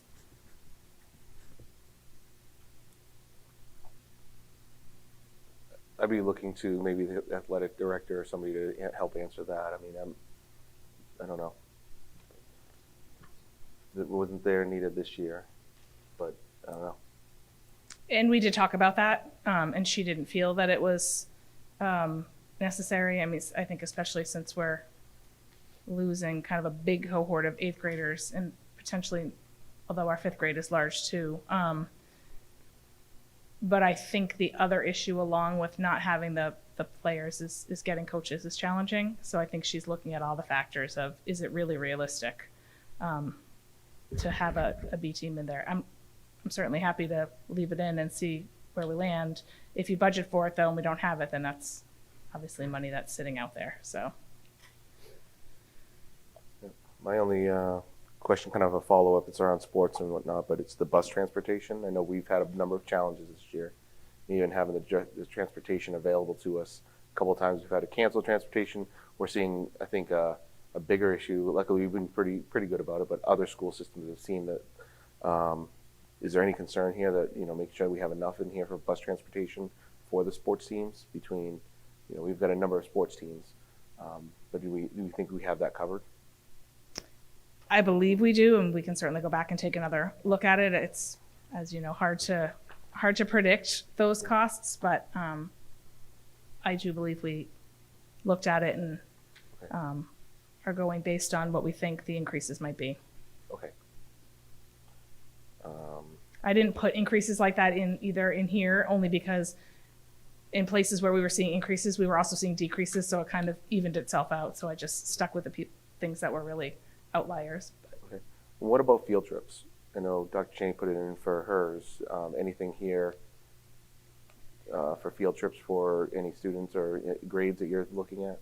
Yeah, so that's not something that I had thought of. I mean, the newbie here is learning all these things. We certainly having teams planning field trips for sure, but I think going off of what they've done in the past, which is just charging parents for the cost. Okay. PTSA obviously helps out with some of those things too, but so it's not something we're not planning on. It's just not something that has been in the budget in the past in the middle school. Yep. We've just had parents pay for the costs of the field trips, but teams are definitely planning field trips, which is exciting. Okay, thank you. Any other questions? Okay. Thank you. Thank you. All right. Hi, Jess. Hi. All right, student services. And I know, Carl, you were the liaison. I don't know if any questions from you that we didn't ask from last week? I kind of asked Superintendent Thompson the questions I would have asked her, so.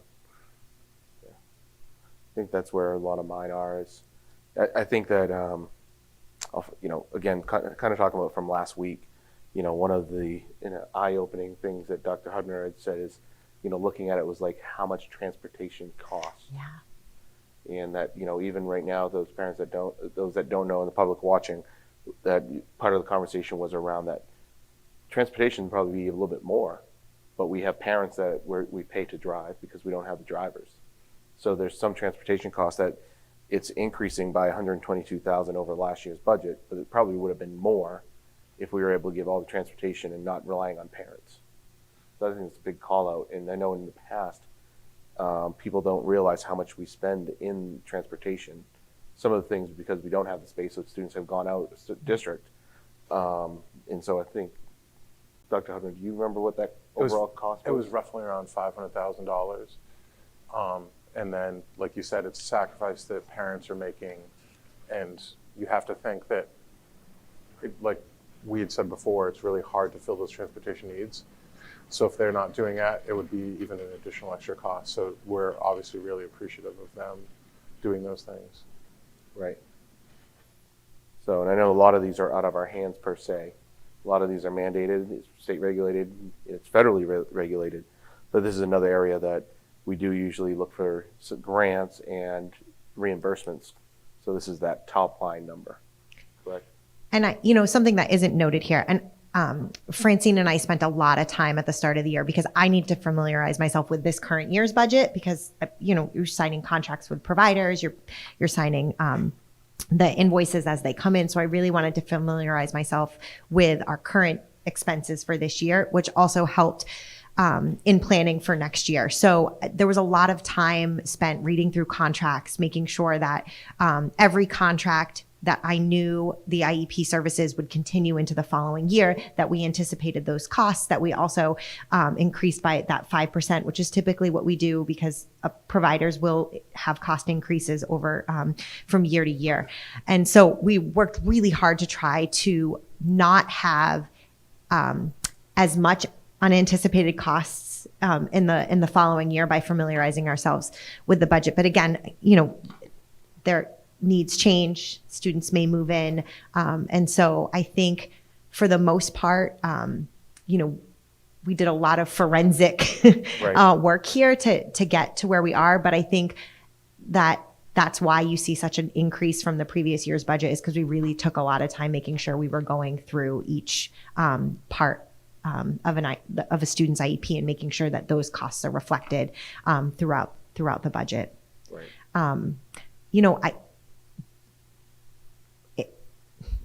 It's hard to say, I think, bringing up whether or not more space always, if there's opportunities to create programming for kids internally, that would be the first thing that we would do before looking to an outside placement. But yeah, it is tricky to do that currently because of being confined by the space.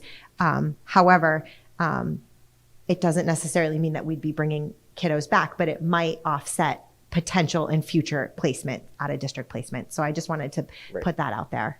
Well, I think it also, as we know, improves the quality that we don't have right now because we're sharing spaces amongst, 5-6 kids in a space that anybody that's in a work office, they know you don't want to, you've got a cube because it's quiet. And you can get that education right now. We're putting kids all in a room and whoever speaks loudest hears the most, something like that. So that it's definitely something I'll improve. But all right, thank you for the review of this. You're welcome. And Mr. Smith, I would like to compliment Mrs. Parsons. She had a very challenging budget to put together, and she dug in and did it in remarkable fashion. Yeah. No. Coupled with the fact that several of her support staff have turned over, a lot of that historical knowledge is gone, but she's done a really remarkable job digging into it. I appreciate that, so thank you. And I think one of the unsung heroes with Francine also, so we appreciate That's right. the help here and everything you all are doing for this. Thank you. All right. Joe. How's it going? Good. What kind of questions do we have for Joe? I've learned you never question IT. Oh, no. No, really good work on this, Joe. I know you got a lot and you're understaffed right now. So knowing what you're coming in with and the work here, I don't think I have any questions or challenge. I know, Jay, if you want anything you'd bring up from last week's review of this line by line. No, I mean, it was pretty cut and dry. My biggest concern was that we were cutting too much and we were leaving our selling ourselves short. And Joe and his team assured me that we weren't doing that. I'll echo what Mr. Smith said. We know you're short-staffed. We appreciate what you guys are doing. To be able to manage what you're doing, handle what you're doing, and still come in under budget compared to this year is phenomenal. And we all do appreciate the hard work that you guys are putting in. Thank you very much. The department really appreciates that. Thanks, Joe. All right.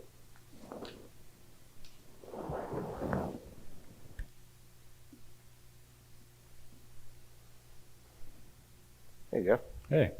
I think I was the one that was honored to have a good discussions, and I'm glad to Yeah. see some of the things we talked about was in here. Yeah, definitely. You know, I think, you know, it's, I should say, silver lining. I'm glad it's in here, some of the increases like to oil and stuff, but I'm also glad it's not there because of what's Most going definitely. on. Yep. But I'm glad we're taking that into account for this coming year. I don't know, any questions from members about what we've heard from Jeff so far on facilities? There was the line item of security and SRO services. That's we pay the police department. Correct. It just comes out of my budget. Okay. Is And- prorated pay for what the hours that we use them for. Yep. That would make sense. So, And then we had 75,000 budgeted last year, but we ended up with 88,000. I may defer to Mr. Dowd on this one. Say again, Joe? What was the question? So there's a difference of 13. We were $13,000 more for an SRO this year, and I didn't know if we would then need it this year because we're budgeted again for 75,000 this year, or there was a reason, unexpected reason for that. We had some adjustments to the contract last year, and I believe we may have actually utilized the services a little bit more than normal. So.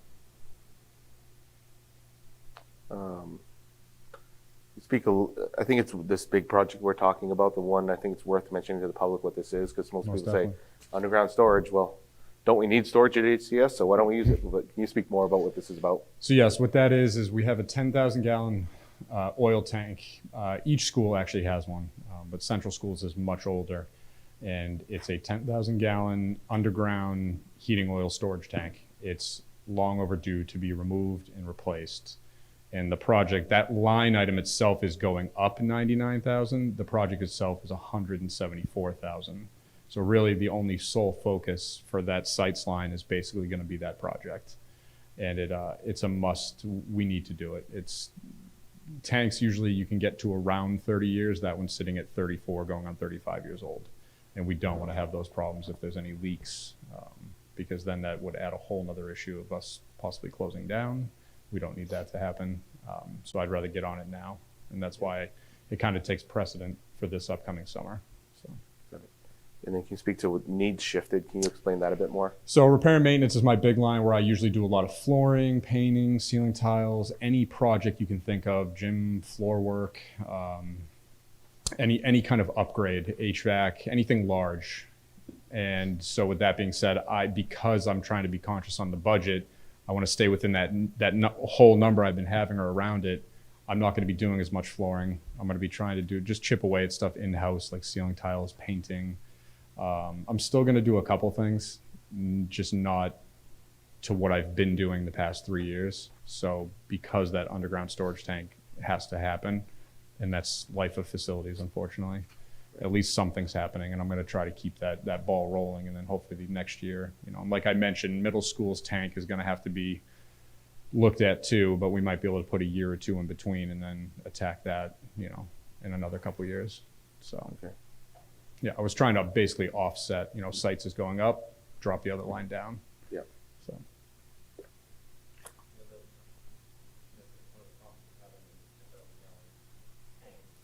You're really are best suited keeping it full, because you don't want accumulation of water or anything like that, moisture to deteriorate the tank. We have not really been in a great position to have that as full as it should be in the off season, but we simply don't need that size tank. So we're going to reduce the size to 5,000. Correct. Which will work very well. Okay. And help us out not to have to continue to have so much fuel in that tied up in that tank. Correct. And the fact that we usually go with local oil companies, they come every 3 to 5 days anyways, and they only ever drop off anywhere between 1,200 and 1,500 gallons. They don't ever come and just give us 10,000 gallons at a whack. So having a smaller tank, and we're going to move it to an above ground tank, that way it's less headache on us in the future, less inspections. It's a lot easier to maintain, more visible. So if there are issues, we can get on it quicker. There's a lot more pros to having an above ground tank. And we do have to have it removed, unfortunately. I know we discussed possibly looking into leaving it and decommissioning it, and there were reasons why, unless it's structurally, unless a deal, if removing it would hurt the structure of the building or anything, and then it would have to be approved by DES, and they'd still have to do sampling. So removing is the only option, but it'll be out, it'll be gone, it won't be our headache.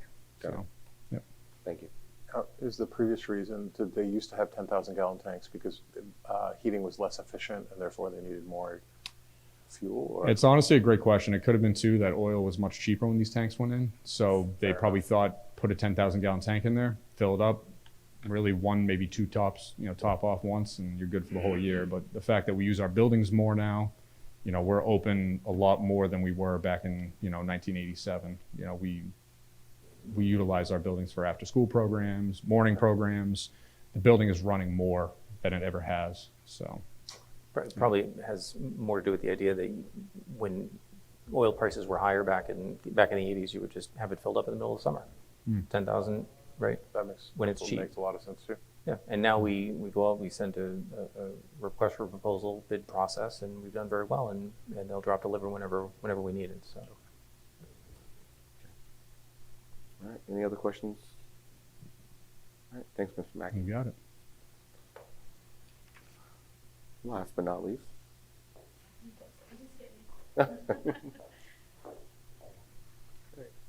Any questions from Nicole?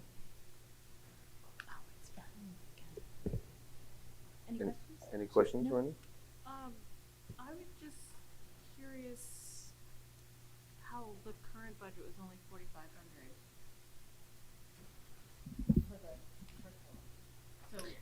So I think there was a little bit of a lapse in curriculum cycle planning. I would say maybe 2 years ago to account for this. Thank you. So last year we made a relatively large purchase in math with Big Ideas at Central School and a renewal here, and that is a 4-year agreement. The 4,500 we're going to probably be using for curriculum development for our UA areas, and other, things like SEL curriculum can be updated. It's not quite part of the major common kind of content area plan over time, but we do have a lot of other ancillary programs that need curriculum revision work. And you can see on our website there are some curriculum out there that haven't been looked at in quite a while. I know our teachers over the summer utilized some ESSER opportunities to do some realignment, but a complete overhaul could happen in several different areas. So this is for purchase of new materials, or is this for training, or is this for bringing new people in, or? That's such a great question. So I'm calling it curriculum development because I do think it's going to be a combination. So when we think about teaching at the middle school, we have our teachers teach the same subject all day for the most part. So if you're a reading teacher or a math teacher, that's what you're teaching all day. Whereas at Central School, you're a generalist, you're teaching 4 or 5 different subjects at a time. So I do think the amount of curation and development of writing your own curriculum at the middle school could really play out depending on the level of experience of our teachers. At the Central School, that we might need a little bit more of a programmatic approach, but we have many very experienced teachers at Central School who are ready to take on the curation work. So every subject area will be a little bit different. There is something to be said for implementing a program with fidelity to ensure performance, but we're doing such a great job with our intervention work, and we'll be talking at the data presentation next month, and I'll show you some of the student performance that I like the creative freedom that New Hampshire offers for our teachers to develop, as long as our lessons are standards aligned, which I think our teachers can absolutely do.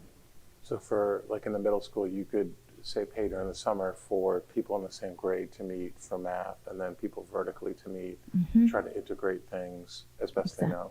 Exactly. So I'll give you a perfect example. Next year, we're going to be piloting for science because our science licensure is going to be ending. The last thing our science teachers at the middle school want to do is buy texts and have our kids read about other people getting to do the science. We want to design a curriculum that's hands-on, that has a lot of labs, that's very rich with data and data analysis. So they're already asking to get going on their pilot because they have all these different tools they want to curate together. So buying a program for science probably next year is not going to happen. But I like the term development because I do think it's a balance of some programmatic materials and some kind of internal work. I definitely like the idea of getting away from static textbooks and more into development. Yeah. And then also I would assume that because of COVID, the levels that the students are at have changed slightly, so that we need to then assess that and allow the teachers to figure out the vertical alignment from grades, which they might be a quarter grade behind or a half grade behind. Yeah, we've been very careful to stay, our teachers need to stay teaching at grade level, but we do have children that have some learning loss. And so how do we shore that up? How do we fill that in? We've really built out our homework clubs to offer a separate room for math and a separate room for reading and ELA writing work. We're using an intervention product with iReady and MyPath. So we're trying to kind of shore up some of those areas so that our tier 1 instruction in the classroom can stay on grade level and the pace can stay where it needs to be. All right. Thank you. All right. Did you have any questions about Pinkerton while I'm here? No, the only thing my eye was that we budgeted for 395, but we're about 8% less of that population. So I don't know if we know the data, but 8% in high school seems a bit high that we don't have going there that we projected. So is it a matter of students move, drop out, mix of both? Because to go from 395 to 364, it's good that our budget from last year stays somewhat close to this year, not exact, but because we anticipated 395, but where our actuals are at 364, it just seems like quite the drop. So we do get weekly updates from the registrar at Pinkerton with movement from all of the sending towns. It's hard for me to know why there's movement.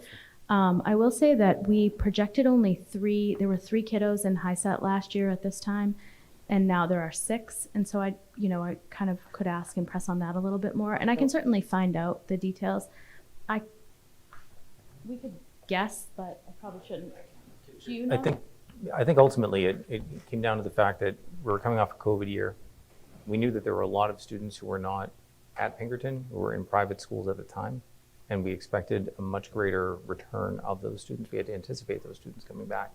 Well, some of those, having kids in Pinkerton, some of those class sizes have actually, like the senior class was, I'm going to just throw a number out there, say like 700, 600 now. They lost a lot of students, so I'm not really surprised to see that. It just never really came back. Right. We have to budget on a gross basis, and so we budgeted for what we anticipated reasonably could be there. Yeah, for sure. Never came back. Right. All right. Yeah, it's important to note too that we have families in 8th grade who are making decisions about sending their children to private school. That private school application process, actually, the timing of it doesn't work for us in terms of our budgeting, because, we will have to have, our budget will be reflective of our enrollment in 8th grade, as opposed to, and doesn't account for students who make the decision to go to a private school. So that does play into that determination as well. Right, okay. Any other questions for Nicole? I'd say the only, again, about the overarching budget, when we talk about this over the coming, weeks and months, is, the impending, what everybody's really concerned with out there, recession, what that means to the community. So when we get the total numbers, we're gonna have to look at what that complete budget is, because it's not just our budget, as we know. We have 2 contracts coming up. We have an addition coming up. We need to take all those into consideration. So us as a board are definitely gonna have to look at where it is that, that the budget lines are gonna be, recommended versus not.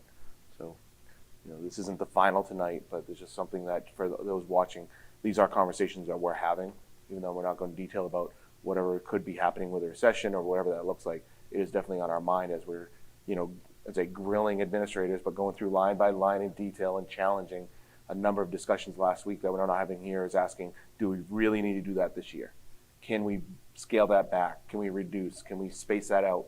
So a lot of those discussions are having, because we are very mindful to be those financial stewards that we're tasked with being.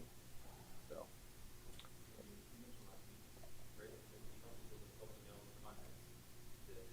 The board is seeing the budget. We had a work session last week, and each of you spent extensive time getting into and digging into the budget. Right. So you really have had familiarity with the budget before coming in here.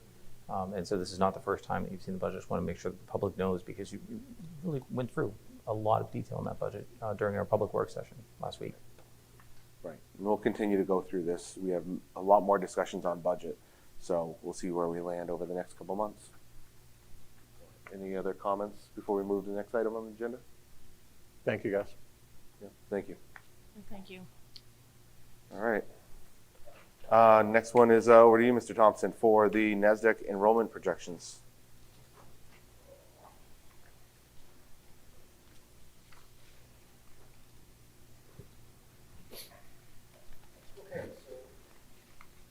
In the board packet is the NASDAQ projections for 2022, 2023.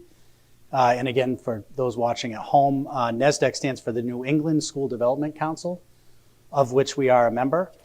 They provide a series of services for schools. One common service that they provide to most districts in the state is an enrollment projection and summary. So the board has this in their packet. Again, it would be our intention to put this document online because it does help to inform some of the decisions that we will make around budgeting. I'm not going to take too much time because we've had a conversation as part of the budgeting presentation about our enrollment, but just to walk through the various components of the report, there's an enrollment summary. It is the assessment of NASDAQ that over the next 3 years, grades K through 4 enrollments are projected to increase by plus 75 students. Grade 5 through 8 enrollments are projected to decrease by minus 22 students. And grades 9 through 12 enrollments are projected to decrease by 6 students. Again, even NASDAQ would say within the report that the further you forecast out, the less reliable the data is. So for example, this data report goes out 10 years. The reliability of that data reduces over time. If we were to look at the historical enrollment, it provides data going back to the 2012-2013 school year, and then provides data for the current 2022-2023 school year. Again, the input on this is information that we provide NASDAQ based upon our current enrollments. It is not uncommon on a daily basis that we have some shifts and adjustments to our enrollment. Students exit, students enter. And if you look at the historic enrollment on page 3, you'll see from 2012 and 2013 school year to the present school year, we have seen a reduction in the overall enrollment. But as we'll see in a minute, our projected enrollment is expected to increase. And that projected enrollment for the future is found on pages 4 and 5. And I'd like to focus most specifically on page 5. So our projected enrollment, and this is for K through 12, is 1,167 for the current school year. And if you look at the graphic that we have on the overhead, you'll see that there is a gradual increase. So the 23-24 projected enrollment is 1,195, 1,203, and projecting out to 2032. Again, the reliability of that data is, there's some integrity issues there with that data, but that would indicate that by 32-33, we would be at 1,376 students. So that's an increase of over 200 students that's projected over the next decade. And I won't spend much time on the preceding charts, but on page 6 you have historical and projected enrollment. So this really shows you where we've been and projects out where we're headed. So you'll see where we currently are, there's a little bit of a dip, but again, we're projected to see increases in enrollment. Page 7 is the ability to look at that same data, but it's broken down between our K through 4, so our central school, middle school, and then high school. And as Dr. Cheney indicated in her budget presentation, this is consistent. The data that NSDEC is providing is consistent. It indicates that we are going to see a projected increase, a pretty significant one, at the central school over the next couple of years. And then again, on pages 8, we have historical and projected enrollments in grade combinations. On page 9, we have birth to kindergarten relationship. And then NSDEC provides us some additional information, including enrollment trends by state. So that in the state of New Hampshire, there is a projection that enrollment will decrease over the next several years, even though we don't believe that is the case here in Hampstead. So I know that's a lot of information, and again, it would be our intention to make this report public, and I would entertain any questions that board members may have in regards to the annual NSDEC projections.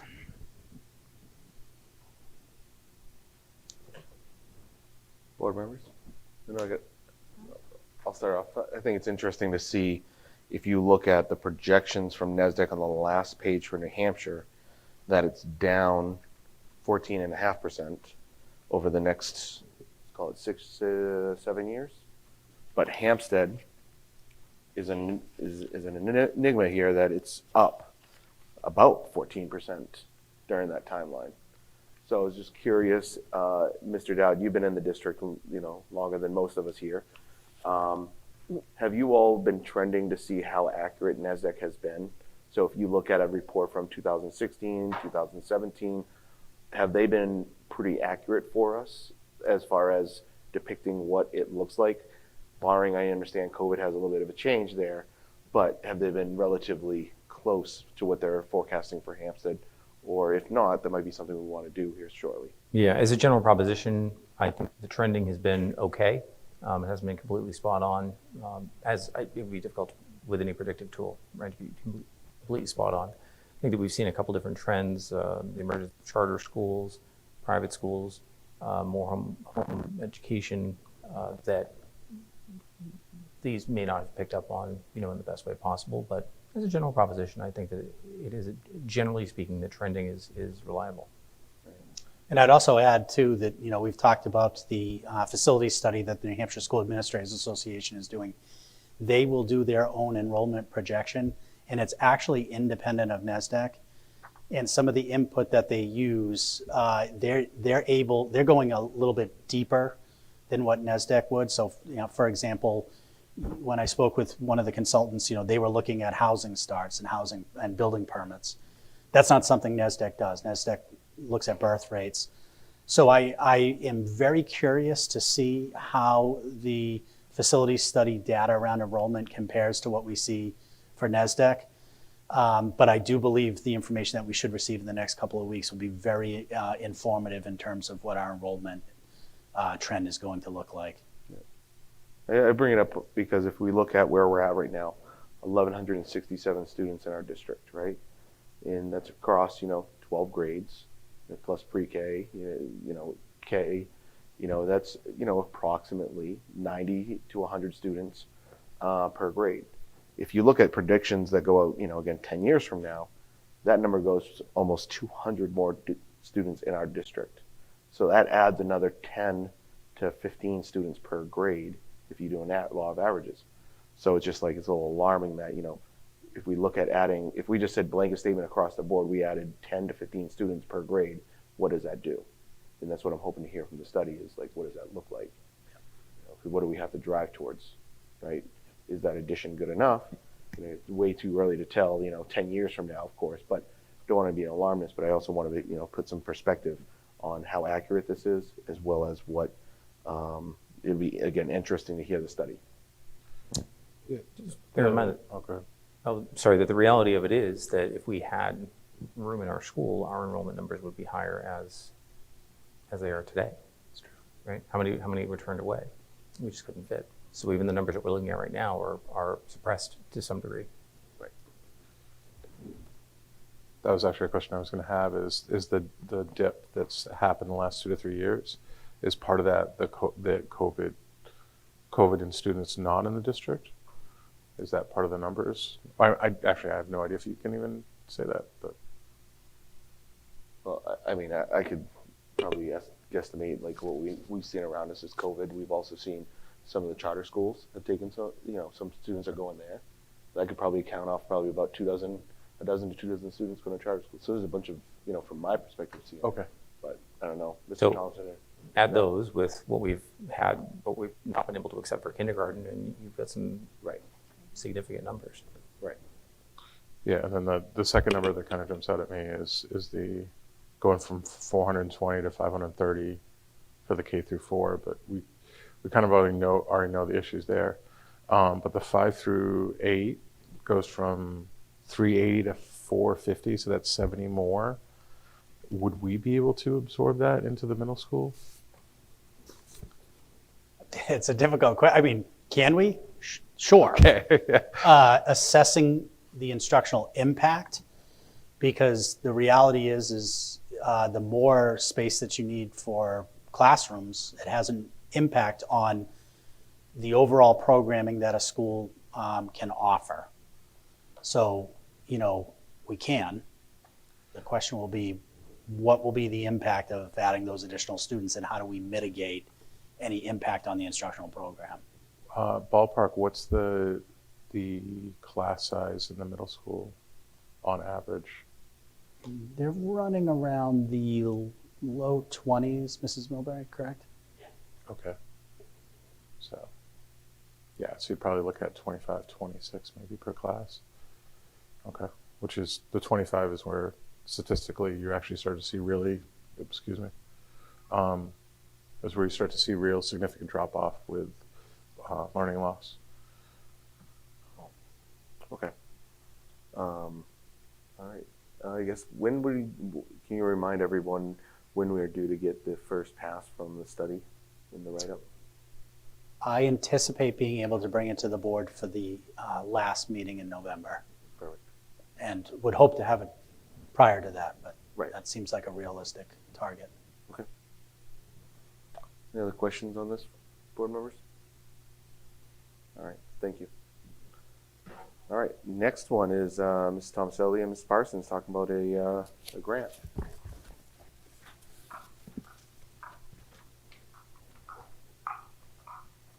Hello again. So Nicole and I are very happy to announce that last Thursday, the Hsd School District was awarded the Promising Futures Grant from the Department of Education.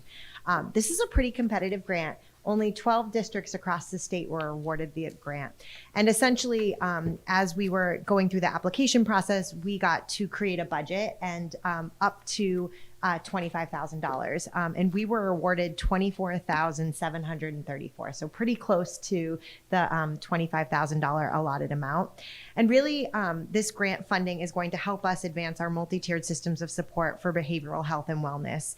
And our work's really going to center around universal prevention strategies, as well as to develop and expand our strategic substance misuse prevention. So really increase our substance misuse prevention programming, as well as look at our multi-tiered systems of support and how we can continue to increase our current services, explore additional services, and really try to make the most robust model we can for our multi-tiered systems of support in the behavioral health and wellness department. And the grant is a partnership between the Department of Ed and the Bureau of Student Wellness and New Hampshire's Department of Health and Human Services. So it's a combination grant. And it also, not only do we receive the funding, but in addition to that, we get some free professional development. Nicole and I started that today. We were in our cohort had its first meeting. And really the goal of this work is to just expand our current universal prevention strategies, explore and plan and expand our current multiple tiered systems of support. And then just continue to increase our awareness within both schools, and hopefully we will be looking to implement for the 23-24 school year. And the grant funding actually has to be expended by May 14th, I believe. So we really have to hit the ground running with this grant and start to spend the money on professional development for our staff, and even hopefully bring in some community partners to do some parent nights and evidence-based practices, and some parent and help to educate our parents and our community members around substance misuse and prevention, as well as protective factors to support our students in their mental health and wellness. Would this also be for, I'm assuming yes, but parents that have their students at Pinkerton? I'm thinking. Yeah, I think, so the grant is for Hampstead in particular, but I think if we host a parent night, that I think that we would more than welcome any Hampstead resident to come and join us for those opportunities. I'm just thinking that probably those parents are facing it more so, even though we want to prepare our middle school and central school parents, but they're probably facing it a lot more from what I've heard. But just something to think about. How do we get that message to those parents as well? So we're thinking holistically for Hampstead. But I think this is great. Congratulations on this. I know it's to get 99% of what we're asking for. Yeah. Is great. Thank you. Yeah, thanks for your work on that. That's amazing. Congratulations. Thanks. I think my only question about it is more towards Mr. Dowd and Mr. Thompson. Last time we met, we talked about getting maybe a new site, a new page on the website to start to list what we're getting for grants. So maybe this is the first one that's be added, but do we have a status of where we are with that? Yeah. All right. Do we think for the next board meeting we'll be able to publish that to the community to be able to show that site? Yeah, I think we should be able to. Okay. All right.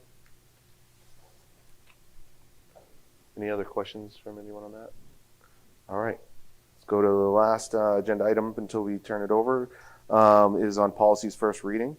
So board members, you have 4 policies for first read as presented in the board packets. We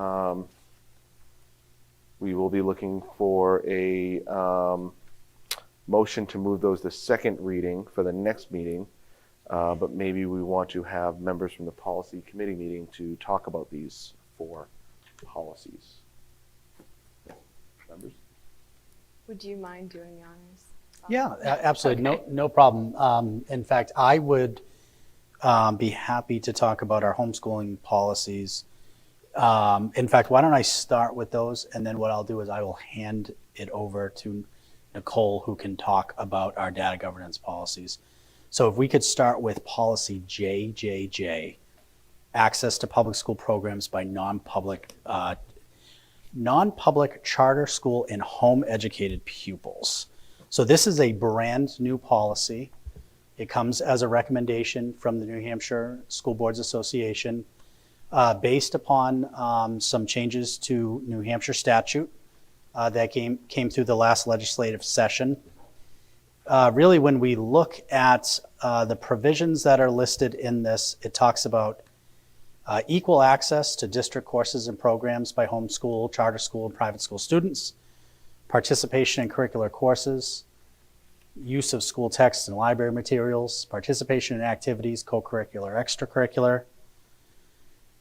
And really, what we're looking at in this policy, JJJ, really has been the practice and the procedures of the district. So while not codified in an actual policy, this has been part of district policy. We allow all students in Hempstead, regardless of whether they're enrolled or not, to participate in the academic program, the curricular program. We give them access to the extracurricular and co-curricular programs as well. And so the policy that you see before you really just codifies in policy what has been the practice of the district for a number of years.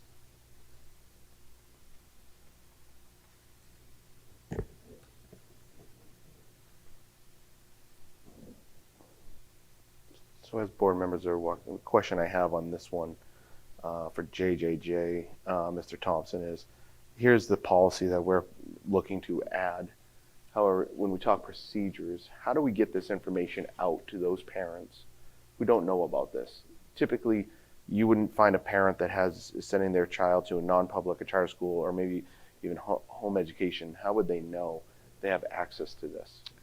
Yeah, I think that is a great question, and it's actually a conversation that we had as a leadership team about us, having greater outreach to the homeschool and charter school community to make them aware. And it's things as simple as providing them access to the information that our schools send out on a regular basis. So I think there's work for us to do. We do have some contact information for homeschool families.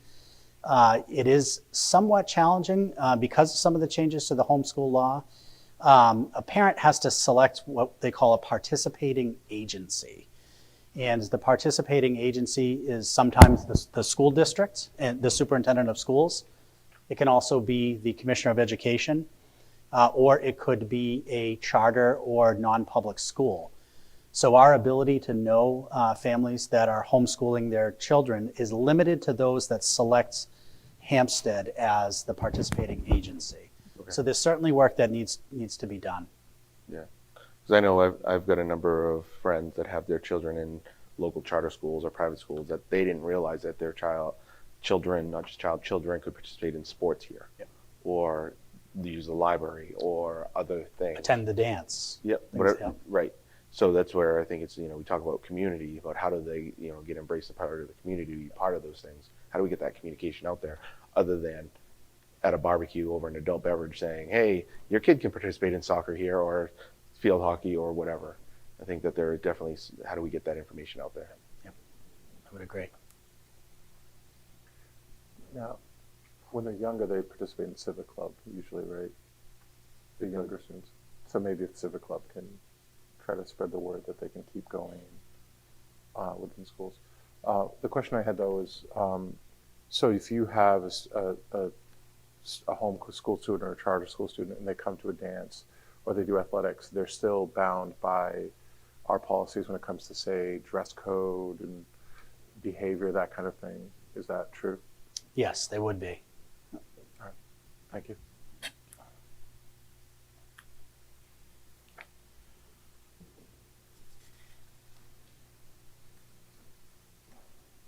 Any questions right now on this policy? I think because we have a few and we'll probably get some more conversation, rather than a motion for them as a whole, probably look for a motion to move policy JJJ to second reading.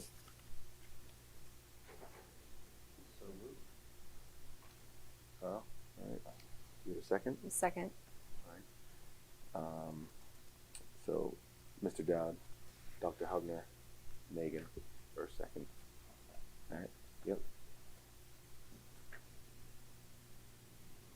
Okay, looking at policy IH. You haven't taken a vote yet. Oh, I'm sorry. Yeah. Yep, sorry. Procedures. Trying to move you along. Actually, speaking of procedures, my question to you first is, is JJJR, I know we don't typically bring those, is that one right behind, as far as, are you all good if we were to pass this at second reading? Is the procedure ready already for you all? It's not, and I say that because as a matter of process, what we would typically do is allow for the passage of the policy, but we can move very quickly. We would begin that process by looking at recommended procedures from the New Hampshire School Boards Association and area districts. We can get those in place very quickly. Okay.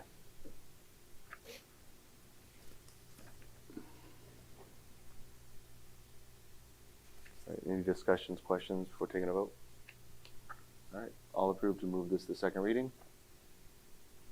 Okay.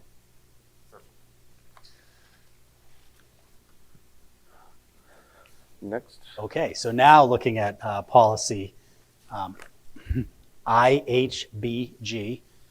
This is based off of an existing policy, so we're making recommendations for a change of policy based upon the model policy from the New Hampshire School Boards Association that is based on current changes to New Hampshire statutes.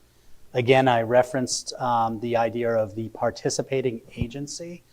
So that reference is found in the newly revised or the proposed revisions to IHBG. So parent guardian selection of participating agency. Again, it could be the Commissioner of Education, the resident district superintendent, or the head of a non-public school. It also provides some clarity on notices for commencement of a home education program. So again, that notification to the school district is impacted by who the participating agent is in the homeschool program. So we would only receive notification if the family was choosing the district. Got it. It also talks about evaluation and assessment. So if the parent were to choose the superintendent as the participating agency, we would provide evaluation services for a parent to evaluate their program, should they choose. Additionally, it talks about reports and records, district requirements, re-enrollment into the district. It talks about diplomas, participation in school curricular and extracurricular activities, which is also outlined in JJJ.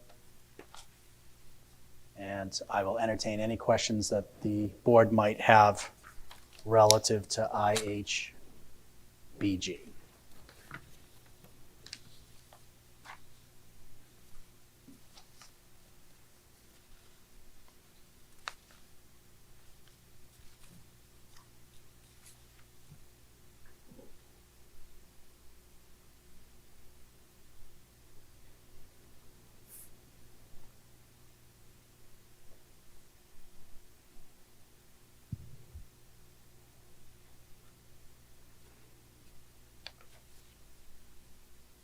Look for a motion. I know we've got just a couple of questions, but look for a motion to pass policy IHBG to second reading. So moved. Dr. Hubner? Second. Second for Megan. There we go. I think in the past we've talked about this, Mr. Thompson, that is around the evaluation, and that it's, I'd say, pretty hard to evaluate. Do we think that we cover this enough? Do you think that with the procedures you'll be covering the evaluation enough, or is that still a gray area based on what state mandates are?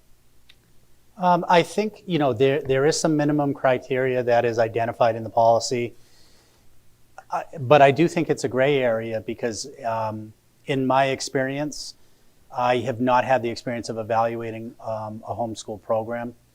It's in my experience, it typically hasn't been a service that homeschool families have asked of a school district. Right. And I think that other superintendents would share that same assessment, that the families who participated in this program, do have their programs evaluated, but it typically is not done by the local school district. So what I would do is I would collaborate with, there are several homeschool networks. If an evaluation were to come to us, to be able to look at what are the various models that are used to evaluate a program. Okay. And what about, it's under Section E, re-enrollment into the school district.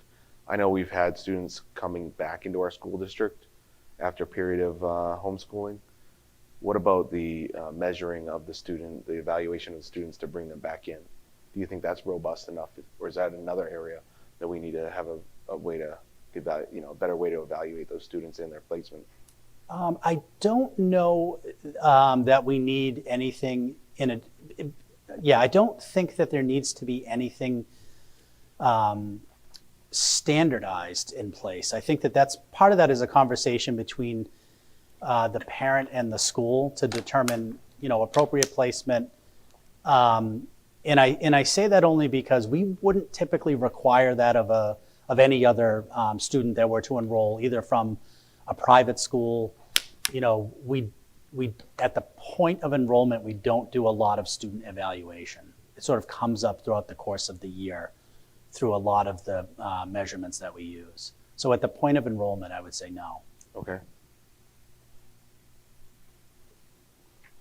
All right. I have no other questions right now. Anyone else? I'm looking for show of hands to move it to the second reading. All right. So moved. All right, we have two more to get to. I think at this point we're going to bring up. I'll hand it over to Nicole, who will talk about EHAB and EHB. So EHAB is a policy on data governance and security. This policy is recommended for revision by the New Hampshire School Boards Association based on a new RSA that was recently passed. So some of the changes you'll see that are stricken through are to clarify some of the definitions in the data governance policies that districts have. So what I did was prior to the policy meeting, I shared these potential revisions with our data governance committee to ensure that our plan mirrors the definitions in the policy. So I did not want a policy to pass through and be adopted and then have our data governance plan be out of date. So one of the definitions, for example, that you see changed is the term cybersecurity incident. So the new definition of a cybersecurity incident clarifies, well, it required us to clarify that any misconduct of our AUP gets reported to the New Hampshire Cybersecurity Incident Command. So what we need to do is go back and look at our AUP and be sure that we tell people when they sign it, and students and staff, if you violate certain types of misconduct using our networks, and if it is deemed a cybersecurity threat, we need to report that to this new New Hampshire Cybersecurity Incident Command so that people understand what they're signing. So we've made some changes to our AUP, and we've updated the data governance plan with new definitions. We'll be bringing that update to you at a future board meeting. We also needed to clarify the ISO role, which is the Information Security Officer. And because this model policy is shared to all the districts of all different sizes in New Hampshire, they listed a tech assistant or an assistant tech director, which we don't have. So we changed the alternate ISO role to me, the Director of Curriculum and Instruction. What else? I think those were some of the major pieces of EHAB.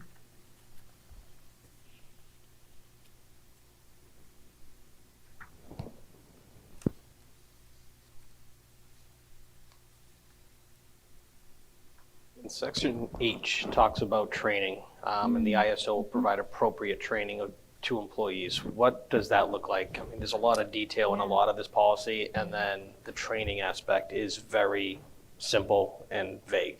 So what does that training look like? So training with staff is ongoing in this area. It's important to me that it not be punitive and that people understand terms like personal identifiable information, especially for our teachers to understand that. We have spoken at staff meetings last year, and we'll prepare another presentation for staff. Joe does a beautiful job at the beginning of the year outlining to staff what data governance is, what the process is for getting software approved by our committee, and that you are not to use anything until it has been cleared. So we've had, I don't even know how many requests this year. Many. 40? Yeah, I was gonna say high 30s. Just since the beginning of this year, and those are all software requests on top of ones that we've already approved. So our committee meets monthly to review those requests, and then we also look at agreements that are expiring. So when something gets approved by the Data Governance Committee, it has an expiration on that approval. So we had quite a few that are coming expired this year. So we've already requested a renewal on those, what's called Exhibit Es, so that we can continue to use those tools. And then in a similar fashion, as we see tools on that list that we're no longer using or we're not budgeting for, we don't renew them, and we notify the teachers that, you know, we're opting to go in a different route. But the training need is significant. There is a tool, I don't know how much you want to know about, but there's a program called Know Before that Joe has budgeted for that is a tool that will help us train end users, our teachers as end users, to be really vigilant with their passwords, with their network access. So having teachers, having secretaries, having directors see themselves as data managers, this is an ongoing, evolving training need. But certainly they're starting to learn more about FERPA, COPA, SIPA, data governance. And I would say our teachers have been very compliant. If they are, you know, accidentally using tools, or if they need reminders, then we take that up as a personnel matter. When it comes to approving new programs, do you or IT have discussions with other districts about what programs they use? Absolutely. And issues that might come up with this? Yep, and potential workarounds and or conflicts. So the first thing we do when a software comes up is we're part of a data consortium. Okay. The SDPC is our, I'm never going to know that acronym, but it's our data consortium. So not every district is a part of it in our state, but many are. And so we can see the other districts that have either already approved the tool or have denied it or have put term conditions on the tools. And then we can make our own decision from there. And in some cases, we're the first district, you know, accessing the tool. So I fill out the request form, and then others will piggyback on our agreement. But it's nice to be kind of part of a consortium doing this work together. How do you monitor this so that you know that people are not going outside of what the policy is? Certain sites are blacklisted and waitlisted so that they can't get through the filters. So those will show up on the logs. And I think our teachers have more access than our students do in terms of permission to utilize tools. So in the Exhibit E, it will specify who can use what. So for example, there are products that teachers can use and project, but students can't. So they should not belong on, for example, a Google Classroom, or they shouldn't belong on an email for students to access that tool at home, but they can project in class. But monitoring is an ongoing growth area for us, I would say. One of the challenges and kind of to-do lists in our data governance plan is to have an inventory of all of our data systems, and we have to give them sensitivity ratings. So we periodically go through, and every tool is its own, you know, animal. So we've met before as a PowerSchool team, and we go through and we whittle down our users in PowerSchool, and we shut off old accounts, and we try to be really diligent with every data system, but having a really robust inventory with a sensitivity rating will help us to prioritize pieces. If a teacher knowingly or unknowingly violates the policy, what's the process for discussion or trying to work with them? And then the other question is that something that is made public, or is that kept private because it's part of their personal records? I think it would start initially internally in the building, with the administrative team in the building.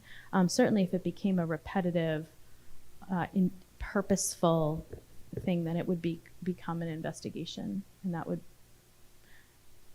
Do you guys keep like stats on that, or have an idea? Not currently. Okay. No. No. So for like security purposes, I assume everything is password protected, and do you have a tool for that, or, so that someone's not using a password 1234 type of thing? I don't know if Joe wants to come on up and divulge. He probably won't tell you too many details about our password schematic planning. Obviously, when we have a variety of different end users and different user groups, and the teachers will have their own kind of set of requirements versus our students. So I'll let Joe explain some of that. Password. All of our password schemes are fairly complex that we set. We also have them every year, a renewal on all of our systems within our Google infrastructure, PowerSchool, any system that we manage in place, we force password resets at the yearly basis. So right now, I believe it's for teachers, it's 10 characters, alphanumeric, with special characters included, and case sensitive. Is a year enough? Is that too long of a duration before changing passwords? I mean, where I work, I'm required to do it every 30 days. Is that something that is okay to let out there for a year? I think that should be a discussion that we have. I think some teachers would be fairly okay with that. Others would have a hard time remembering all their password changes through all the different systems that they use. But I think we should have a discussion about that at some point, definitely. If somebody gets into a specific teacher's password, would the information they have access to be limited to their specific students, or would they be able to get access to a wider part of the network? It depends on what system you're referring to. It would be the access security level of the teacher. Right now, we're going to be pushing out 2FA, which ties two-factor authentication to another device, whether it be a cell phone or an email address. Right now, all of our administration is on that, and we're going to be pushing that down to the teachers as well. So if somebody logs in on a new device, you get a message on your cell phone that says somebody's logging on a new device? It would be a verification click or code, depending on how we set it up. Okay. And they wouldn't get access until that second factor was achieved. Okay. Don't mean to put you on the spot like this. Were you involved with reading this policy and working with the policy committee at all to look through this policy and add your input to it? Yes, I am on the data governance team. And I was invited to that policy meeting, yes. So I think for me, first I applaud. This is what I do for work. So, there's a lot of people I work with that they're in very much the analog age, and we're moving them to the digitized age. So it's hard sometimes to get everybody over the hump to that. So I applaud that it's not easy to do. Earlier tonight, we heard some pretty strong words about this plan. I know I have interest to move this to first reading, but then I also know I want to discuss this one-on-one with that member of the community, but also with, I'd say probably the two of you. I don't know if other board members do, but so I know that if and when I vote to move this to, to second policy, in between now and the next time we read, I know I'll be scheduling some time just to go through some of this in more detail. There's a lot to this. So just be ready, I guess. But I'll be looking to have some conversations to understand this a bit more and get some more detail of what is lacking, what are the gaps and next steps, because we did vote back in June to delay this to come out till November, December. So I just want to, that's where I'm at right now with this. Yeah, and I think under section J, it does specify, consequences for any staff member or I believe it uses the term employee that maliciously attacks your network in a cybersecurity type of incident or intentionally shares data. So there are some fairly strong consequences spelled out in this policy, but I think the question that we have to wrestle with is this gray area of training people to understand where the data is and where it isn't and what's appropriate. So I would welcome that conversation, you know, and also with Mr. Elliott as well. You know, I think it's important for us to all be on the same page. Right. Thank you. Mhm. Board members, any other questions about this policy? All right, then I'll be looking for a motion to move policy EHAB from first read to second read. So moved. Second. All right. Any more discussion on this for right now? So we're moving it to second read, but we're having discussion. I know I want Okay, to, so okay. that's, you know, I think like with that's- any other policy, yeah. this one explicitly, I want to go in a bit more detail. Okay. Typically, I don't go into more detail with any administrator or anyone else, but, Right. you know, this one I will, so. Okay, yeah, I agree with that, that's why I'm just checking. If possible, I'd like to sit in on that meeting or that communication so that I can better understand this. Self-admittedly, I probably don't understand this as good as I should. Right. So if that meeting is set up, I'd like to attend and participate with that, please. Yep, got it. All right. All approved? Okay, you good? Approving or? Okay. Denied? Reject? All right, thanks. So the last policy is EHB, not to be confused with EHAB. EHB is around data records, retention, and destruction, and the emphasis there being on destruction, because the New Hampshire School Boards Association recommended a rewrite of this policy to specify the details around the destruction of your district data. So one of the changes you'll see in there is a record retention schedule that is a little bit more timely. And then another clarifying definition, and we had quite a lengthy discussion around this at our data governance meeting and also at the policy meeting on what qualifies as sensitive information, because you know, so much of everything we do day in and day out in a school district could qualify as sensitive information, but sensitive information needs to be protected and handled more cleanly with regards to destruction. I think having that inventory classification system that our data governance plan talks about will help us, because we will have to put critical sensitivity ratings on all of our systems, and that will help us to know what is sensitive and what isn't as sensitive in terms of student records, staff employee records, special ed materials, everything. Questions? And my question on this one right now is, again, this is one that it's giving me a little bit flashbacks of what I have to do right now throughout my organization, is understanding everywhere we retain PII or, you know, additional information. Luckily our state, or unluckily our state, doesn't have as rigid as some other states or countries, but how do you, I'm assuming that in EHBR, there's a complete list of where records are kept right now, both in the digitized space as well as where it's printed or filed, to ensure that there is some sort of, let's say, retention and destruction. Is that true? I don't want to say it's true or not because I haven't read our EHBR internal yet, but I think that would be appropriate. Okay. If our internal procedures specified where all the data is kind of kept in the different facets of sensitivity is really important, yes. Okay, that's, you know, without having in front, it's where in section A, shall be retained no less than the time prescribed in EHBR. I'm curious, is the record retention schedule different based on what we're retaining? Because again, yes, financial records are different than students' records that are, so that's all prescribed in it. Yeah, and I can provide a little bit of information in terms of what you're asking, David. And so EHBR does outline every type of record and it references the statute or legal authority, and then it talks about the retention period. Yep. What these procedures don't have is where the record is located. That is not part of the procedures, and it's certainly something that we could look at.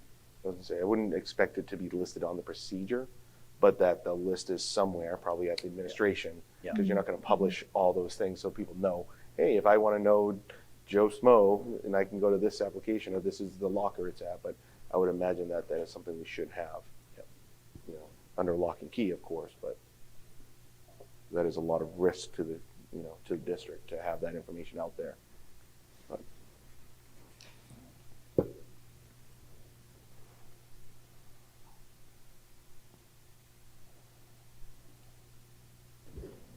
And when it comes to physical media, when we're destroying, are there places that teachers, administration know to drop off that paper, those papers to destroy?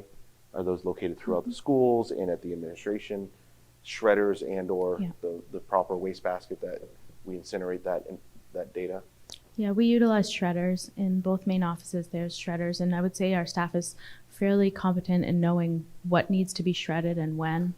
There's a lot of sensitive information, of course, in our student services office. We also have shredder at the SAU office, so those are utilized quite a bit. Okay. Any other questions before we go to a vote? Are we looking for a motion to move EHB from first read to second read? So moved. Dr. Hubner? I'll second it. There we go. I mixed it up. All right. Any more discussion on this? All right. All approved, raise your hand. I just want to review it more. Okay. So then you're denying, or you need a minute to read more? I'll get Again, this is going from first policy to second policy, so we haven't approved it yet. All right, well then I'll review it for the next time. Sorry? I'll review it for the next time further. Okay, so you're approving? Sure. Okay, so all approved. Thank you. All right, next we're going to move on to board comments and correspondence. So all the way over to the left, Dr. Hubner. I think the only thing's attending a lot of the soccer games and looking forward to see how they do in the finals on Thursday in Litchfield. What time is it? It is 9:40. Oh, on what time? The game is at 3:30, I believe, in Litchfield on Thursday afternoon. Funny enough, that's on my way home. All right. Megan? Aaron? All right. We're moving over to consent agenda. There are no items for the personnel report. All right. Superintendent's report. All right, we can make this quick. So at the previous meeting, there was some discussion and conversation about ski buses. And the ski program is very popular this year. Mrs. Milbury and her staff were able to execute on adding a third bus.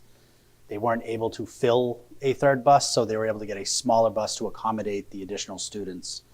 And they will pay the same price as the other students that are signed up. So thank you to Mrs. Milbury for all the work that she did with that. Speaking of the middle school, as the board is aware and the public may be as well, you know, we have an 8th grade science vacancy. So first of all, if there's anyone out there who has a passion for science and working with students, please reach out to either Mrs. Milbury or myself.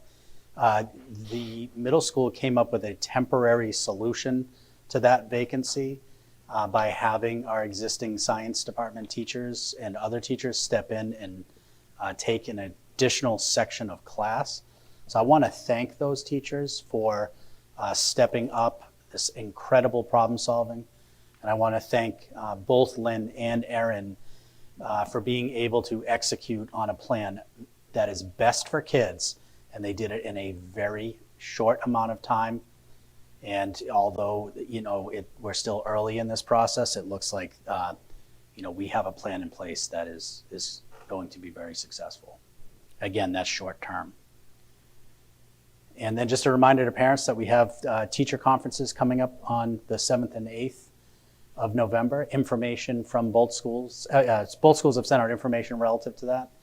We're offering those conferences in person, but we will accommodate a family that would need a Zoom conference as well. That's it for the superintendent's report. If there's any questions, please let me know. No, just thank you to the teachers and team members that have stepped up to fill in for the science vacancy in a quick manner. Definitely appreciate and are cognizant of the extra time it's going to take because they lose some of their period for preparation. So appreciate it. Absolutely. I wanted to follow up, I think you may have forgotten to mention, Bob, or the recipients of 111,000, a little over 111,000, which the state will be refunding us, representing 7.5% of our teacher contributions to retirement from the last fiscal year. So the intent of this money is to have it reduce taxes. The way to have it reduce taxes is to have it included in revenue, which I intend to do. The other way to deal with it is not to include it in revenue, to hold a public hearing and find a way to spend the money. The intent from the legislature is to allow it to reduce taxes. My impression from the board is that you'd probably like to reduce taxes, but I'd like to put it out there, let you know that that money is out there. And unless I hear otherwise, I would be including it in our revenue, which means that it would be a reduction in the amount that we'd be seeking from the town, essentially going back to the taxpayers. So I don't know if you have any questions on it. Very generous of the legislature to do that. I appreciate it. What was the number again? 111,580. In the past, we voted on that to return that, correct? You can if you'd like. It would be helpful. You know, where the intent of the bill here is to have it return. Can we just bring that to the agenda next time? Is an agenda item just to make sure we have the motion down? We talk just to make sure people consider we have $111,000 if we want to do anything with that. I'll be including it. I'll be revenue setting, which I thought would be today or yesterday. So when I set revenue, that's when I include that money as part of our revenue. So I would be inclined to include it. Right. Okay, so you just do a confirmatory vote after. Right, right. Perfect. All right. Good stuff. All right. Anything else, Mr. Thompson, for superintendent's report? No, that's it. All right. Under other business, real quickly, is that we will be going into a non-meeting right after we adjourn the regular meeting. The board will, again, under RSA 91A2A, and it's in respect to discussing the strategy in negotiations with respect to collective bargaining. So we will be doing that directly after this meeting as a non-meeting. And with that, we do not have any non-public for tonight. So we will adjourn a little bit later than we expected, but at 9:45 p.m. on October 25th. Thank you very much, everybody.